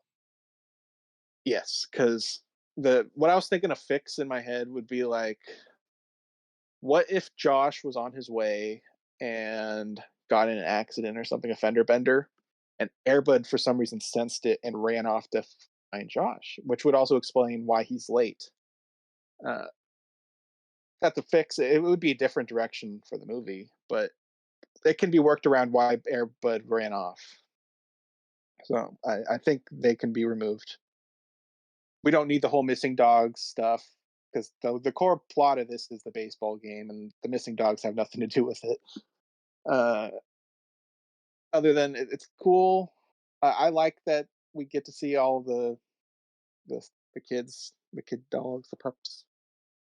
But the way they integrated them into the story, not great with the stupid, the good guys, the scientists.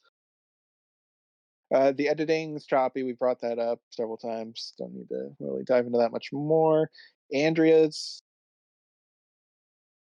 I think, poorly written. She's supposedly improving, but we don't see that. It's a flip of a switch. She makes dumb decisions, leaving her backpack around, checking the field for the watch, even though the dugouts would be like the first place you check. Colossal failure with all of her previous classes before the baseball tryouts. Even Tammy was failing at that stuff. Well, not gymnast. I guess it was just the We only see the baking economic, part that she really fails at. economics foods or whatever it was. Yeah. Okay. It would have been nice to actually see Tammy, I guess, try the other stuff then, but not required. Overall, though, there's a lot wrong with this. My score did go down. It was originally a 6. I am putting it at a 5. That is it. Going to the writer.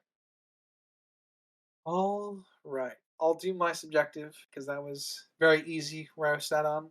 I'm at a 5. Am I happy I watched it? No. Am I angry that I saw it? No. Not anymore, at least. Um, and this did not inspire me to watch the franchise at all. I have no plans to. It was fun at times, and at other times I was just more annoyed with what was going on. Um, so yeah, I'm on a subjective 5. That hasn't changed. My objective did change. I was I was at a certain number at about an hour through the movie, and then it rose up during the last half hour of the movie. And I think the podcast kind of helped settle my objective number a little bit more. So I'll just dive right in. Uh, World building took some time for me to settle into. I attribute to this mostly being a franchise that I watched nothing for. So like Airbud playing professional sports, being a well-known celebrity, or well, dogs in general. Airbud being the one that plays professionally, I suppose. Uh, the being a well-known celebrity, his children also being accepted as the same, and they can do what they can do, being pets and dogs. I pretty much took it as okay, yeah, I guess this happens in this world. That I kind of, for the benefit of the film, I ignored the fact that obviously dogs have greater advantages at specific things than people do. They run faster and stuff like that. I just kind of gave it the blanket cover of all right, this is accepted in this world, and I don't really know what to do with that other than that's what I did. Um, I have an issue with how time progresses in the story because that affects the characters. I don't really know if it's more than the 2 months that were pretty much told explicitly at the beginning of the film. It has to be just by virtue of the number of the games that we see, the games that are in a season to get to a championship game, which implies that they went through playoffs, which would be more games on top of the season. Um, and then the month of practice beforehand. And that really, unfortunately, the timing issue really affects Andrea as a character, which is lends to her being poorly written. I forgot to bring up the time thing in mine. I agree. Okay. Which because it's an Andrea related thing, which it unfortunately ties Tammy in because Tammy had months to help her friend practice, and my assumption is that I have no idea what either Tammy was doing or the coach was doing to help Andrea. when she's clearly was in need of coaching and help and practice and tutoring. Uh, so timing was really bad for me. That was kind of my experience with world building. The timing effect really threw me off. The scientists and their weird gene stuff, I took their motivation as at face value is that they're doing it to get money. I found that okay. The science behind it is pseudoscience. It's fine. It's a kids movie. I don't really have an issue with that. Um, and there were a few things that came across to me being, I guess, mediocre. Uh, Oddly delivered lines, like someone just randomly pointing out Buddy. For me, that was just added to like, okay, he's just a recognizable celebrity, but it's still odd that they had someone do that instead of having other people comment on the fact. Um, Plot and characters kind of what dragged the score down a lot for me. Um, the plot is fairly simple. Andrea just wants to fit in. She misses her brother and kind of wants attention, and she goes through various different clubs and ends up at baseball. Um, and the family dynamic plus the baseball is what usually contains most of the good. It's not perfect, but good enough. uh, and then we talked about the villains plot.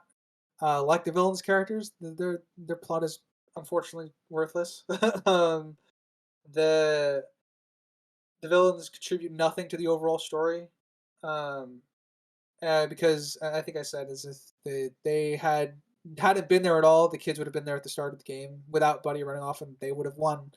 So we would have to invent a scenario for Buddy to run off, but the outcome would still be the same if the villains are removed as the altogether.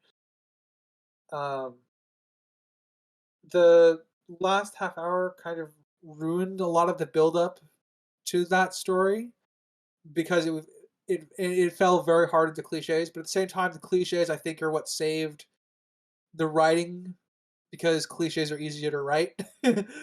So it probably is what prevented this from being outright fail marks as far as my scale is concerned. Um, and from there, I guess we'll go to characters. Airbud's offspring. Um, I had at one point listed their names in my notes, but I realized there is nothing substantiating their presence in the film other than the fact that they're Airbud's offspring, so I didn't bother including their names in the conclusion. They have no personality beyond the basic sports traits that are either observed or stated by the villains. I mentioned the striker being a linebacker thing as a defensive position in football. Uh, it should have just been an outstanding. They should have just said he was an outstanding football player, because they drew attention to a defensive position. We see him playing only in an offensive position in the brief shot of him playing a sport. Uh, and I that could just definitely consider it a nitpick. But as for the rest, I'm gonna be honest. I don't really care about them. I have no idea about any of their guardians or caretakers beyond just the archetypes. One's a basketball player, one's a salon owner, one's runs a gas station. Uh, I have no idea who the other parent dog is, and I just kind of wrote that down as a missing it out for a franchise thing. Not necessarily relevant, but it's relevant by the end because Airbud has another child or is going to have another child. The villains are removable. Their goals are simple, in the sense they want to get the super sports gene from the doggos uh, to make money, but nothing about the story justifies their place. Beyond that, they introduced us to the family of dogs at the very beginning. They introduced us to the lineup. And even then, I think you could have worked all the names in smoothly, so you didn't need that. Raccoon is trained to like shiny things. Professor likes rewarding for a job well done, and Carlton is dumb. That's pretty much the basic character traits. Other than that, they all share the trait of being dumb. Uh, Josh's impact has more to do with his absence. I do, however, like that he plays sports. He actually loves sports. It fills his room. He loves his sister Andrea, and his presence being short and his absence being for a majority of the film shows in a very strange, full way the relationship he has with Andrea and Buddy, but it's still fulfilling. Uh, it's a very simplified character. Um, but he serves his purpose, and he doesn't have enough screen time for anything to really burn him as a character. I argue the plot can damage him because he just shows up at a certain time, and I don't know whether to attribute that to his character or the plot just making him show up at the last inning of a game.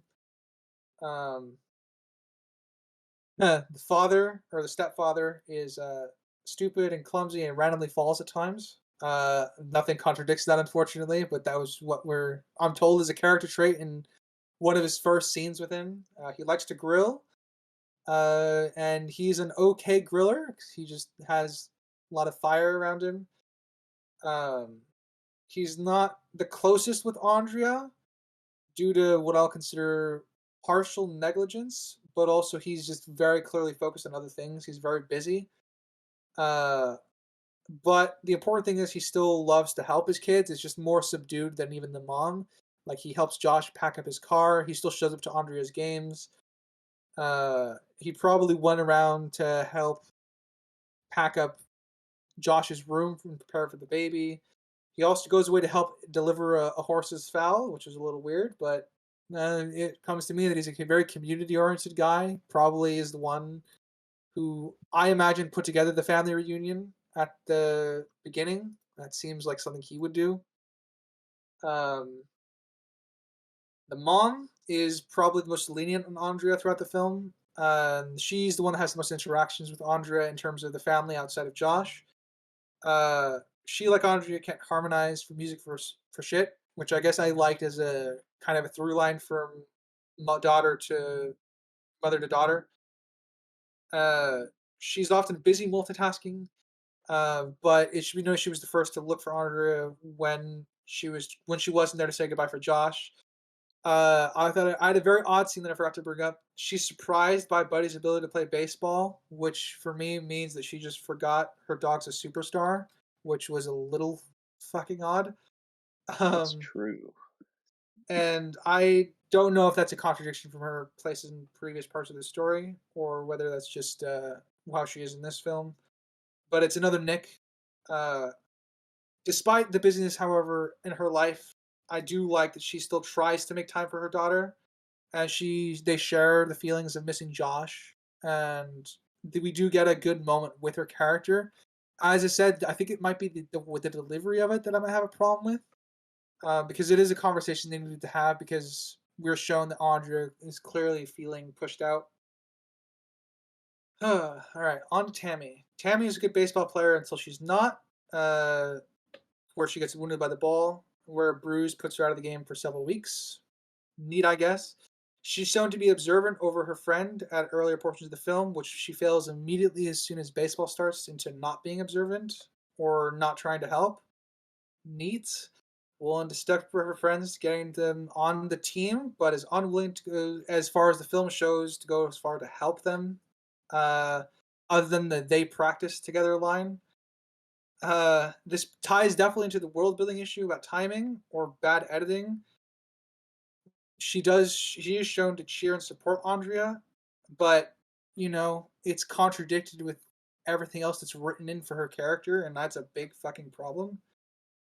Um, Andrea is the second eldest of the siblings. She feels ignored by her family. She's terrible at baking, gymnastics, at band, bad at baseball, which is what she's supposed to get better at. She wants to say goodbye to her brother, but simultaneously does things in opposite to that particular interest, which we can't really play as conflicted feelings because of Josh's line of "oh, she was right here," which really unravels that whole aspect, which would have been nice if they nailed, because that's one of the stronger things about the film. Um, she forgot her school bag. And that's a little bit too big, in my opinion. It makes her forgetful. Instead of her just leaving a notebook or a wallet or a cell phone, she just forgot her whole school bag. I do have an issue with that. Uh, I brought up her hearing issue. I mean that as a joke, but it's still a consistency problem. Where everyone is shouting her to not catch the ball, and she does still try to catch the ball, and then she can hear people talking 20 feet away about how she was pretty much lied to get onto the team, or pretty much got on the team because of Tammy. I do have an issue with that. She spent months practicing on a team without seemingly practicing at all. I don't really see a growth. It just, as Crimson put it, flips the switch. However, she is willing to keep checking up on her friend, even if it's an odd scene. She's willing to help out the family, even if she feels left out. And it shows to show that some of the best stuff involving Andrea had nothing to do with baseball. It was just in her friendship with Tammy, and some of its brighter moments, and her relationship with Josh and her mom, which kind of culminated into a good payoff. But overall, I felt her character is very contradictory.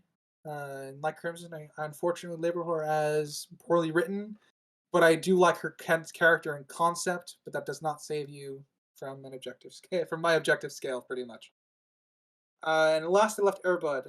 Um, he is the best of all the dogs, according to the professor. But it's kind of shown throughout the film since he plays more than baseball. He plays more than one sport. He knows how to track somebody through a moving bus, and obviously this contradicted by the fact his smarts is being contradicted by the fact that he's willing to chase a raccoon, even if the raccoon stole the watch. That's more of a other dog issue thing. I think Buddy had reason to, um, and he also waited to get hit by the bus. He uh, goes all the way to school to deliver Andrea's bag. Maybe so he knows where the school is, which is highlighting his intelligence again. Smart enough to navigate classrooms, hide from teachers, and just keep an eye on Andrea. Follows Andrea to all the baseball practices. Knows how to work the baseball pitching machine, and there is a weird edit there that where it started raining baseballs on Andrea. Um, and he can bat, which is surprisingly something I don't have an issue with because dogs have better hearing. So I figured he could hear the ball coming even when he's not looking at the ball. So I actually surprisingly I didn't have an issue with that. Surprisingly, overall, I'm at an objective. Hmm, see, I settled on it. Now I'm not settled. I Is it think 3.5? Is it a 4? yeah. Well, here's the thing. It was at a 3. I think I might stick with that. I think I'm gonna stick with that. I might change that in the recap, but I'm at a tentative 3 right now, objectively. Okay, and was that the starting number when the like first hour of the film, the number you were on? Yeah. Okay. The number I was on at the end, because I thought all the cliches kind of saved it a little bit, was at a 4.5. But talking over the podcast, I think it just brought me back down to a 3. Fair enough. We've brought up a lot of problems. All right. I guess anything else before Ryder closes us out? I don't think so. All right, then I'll read us out. Well, audience, thank you for listening, whether it be Spotify, Anchor, Amazon, Castbox, Google Podcasts, Pocket Casts, Samsung, and iHeartRadio. There it is. And yeah, and if you are on our visual side of things, be it YouTube or Rumble, thank you for listening and watching. Please feel free to like, comment, and subscribe everywhere. Tell us how much you hate our opinions or how much you love them. As always, I have been a Geeky Writer, I'm Crimson Maroon. And I'm Sprinks. and we will catch you next time. Later, everybody. Bye. Toodaloo.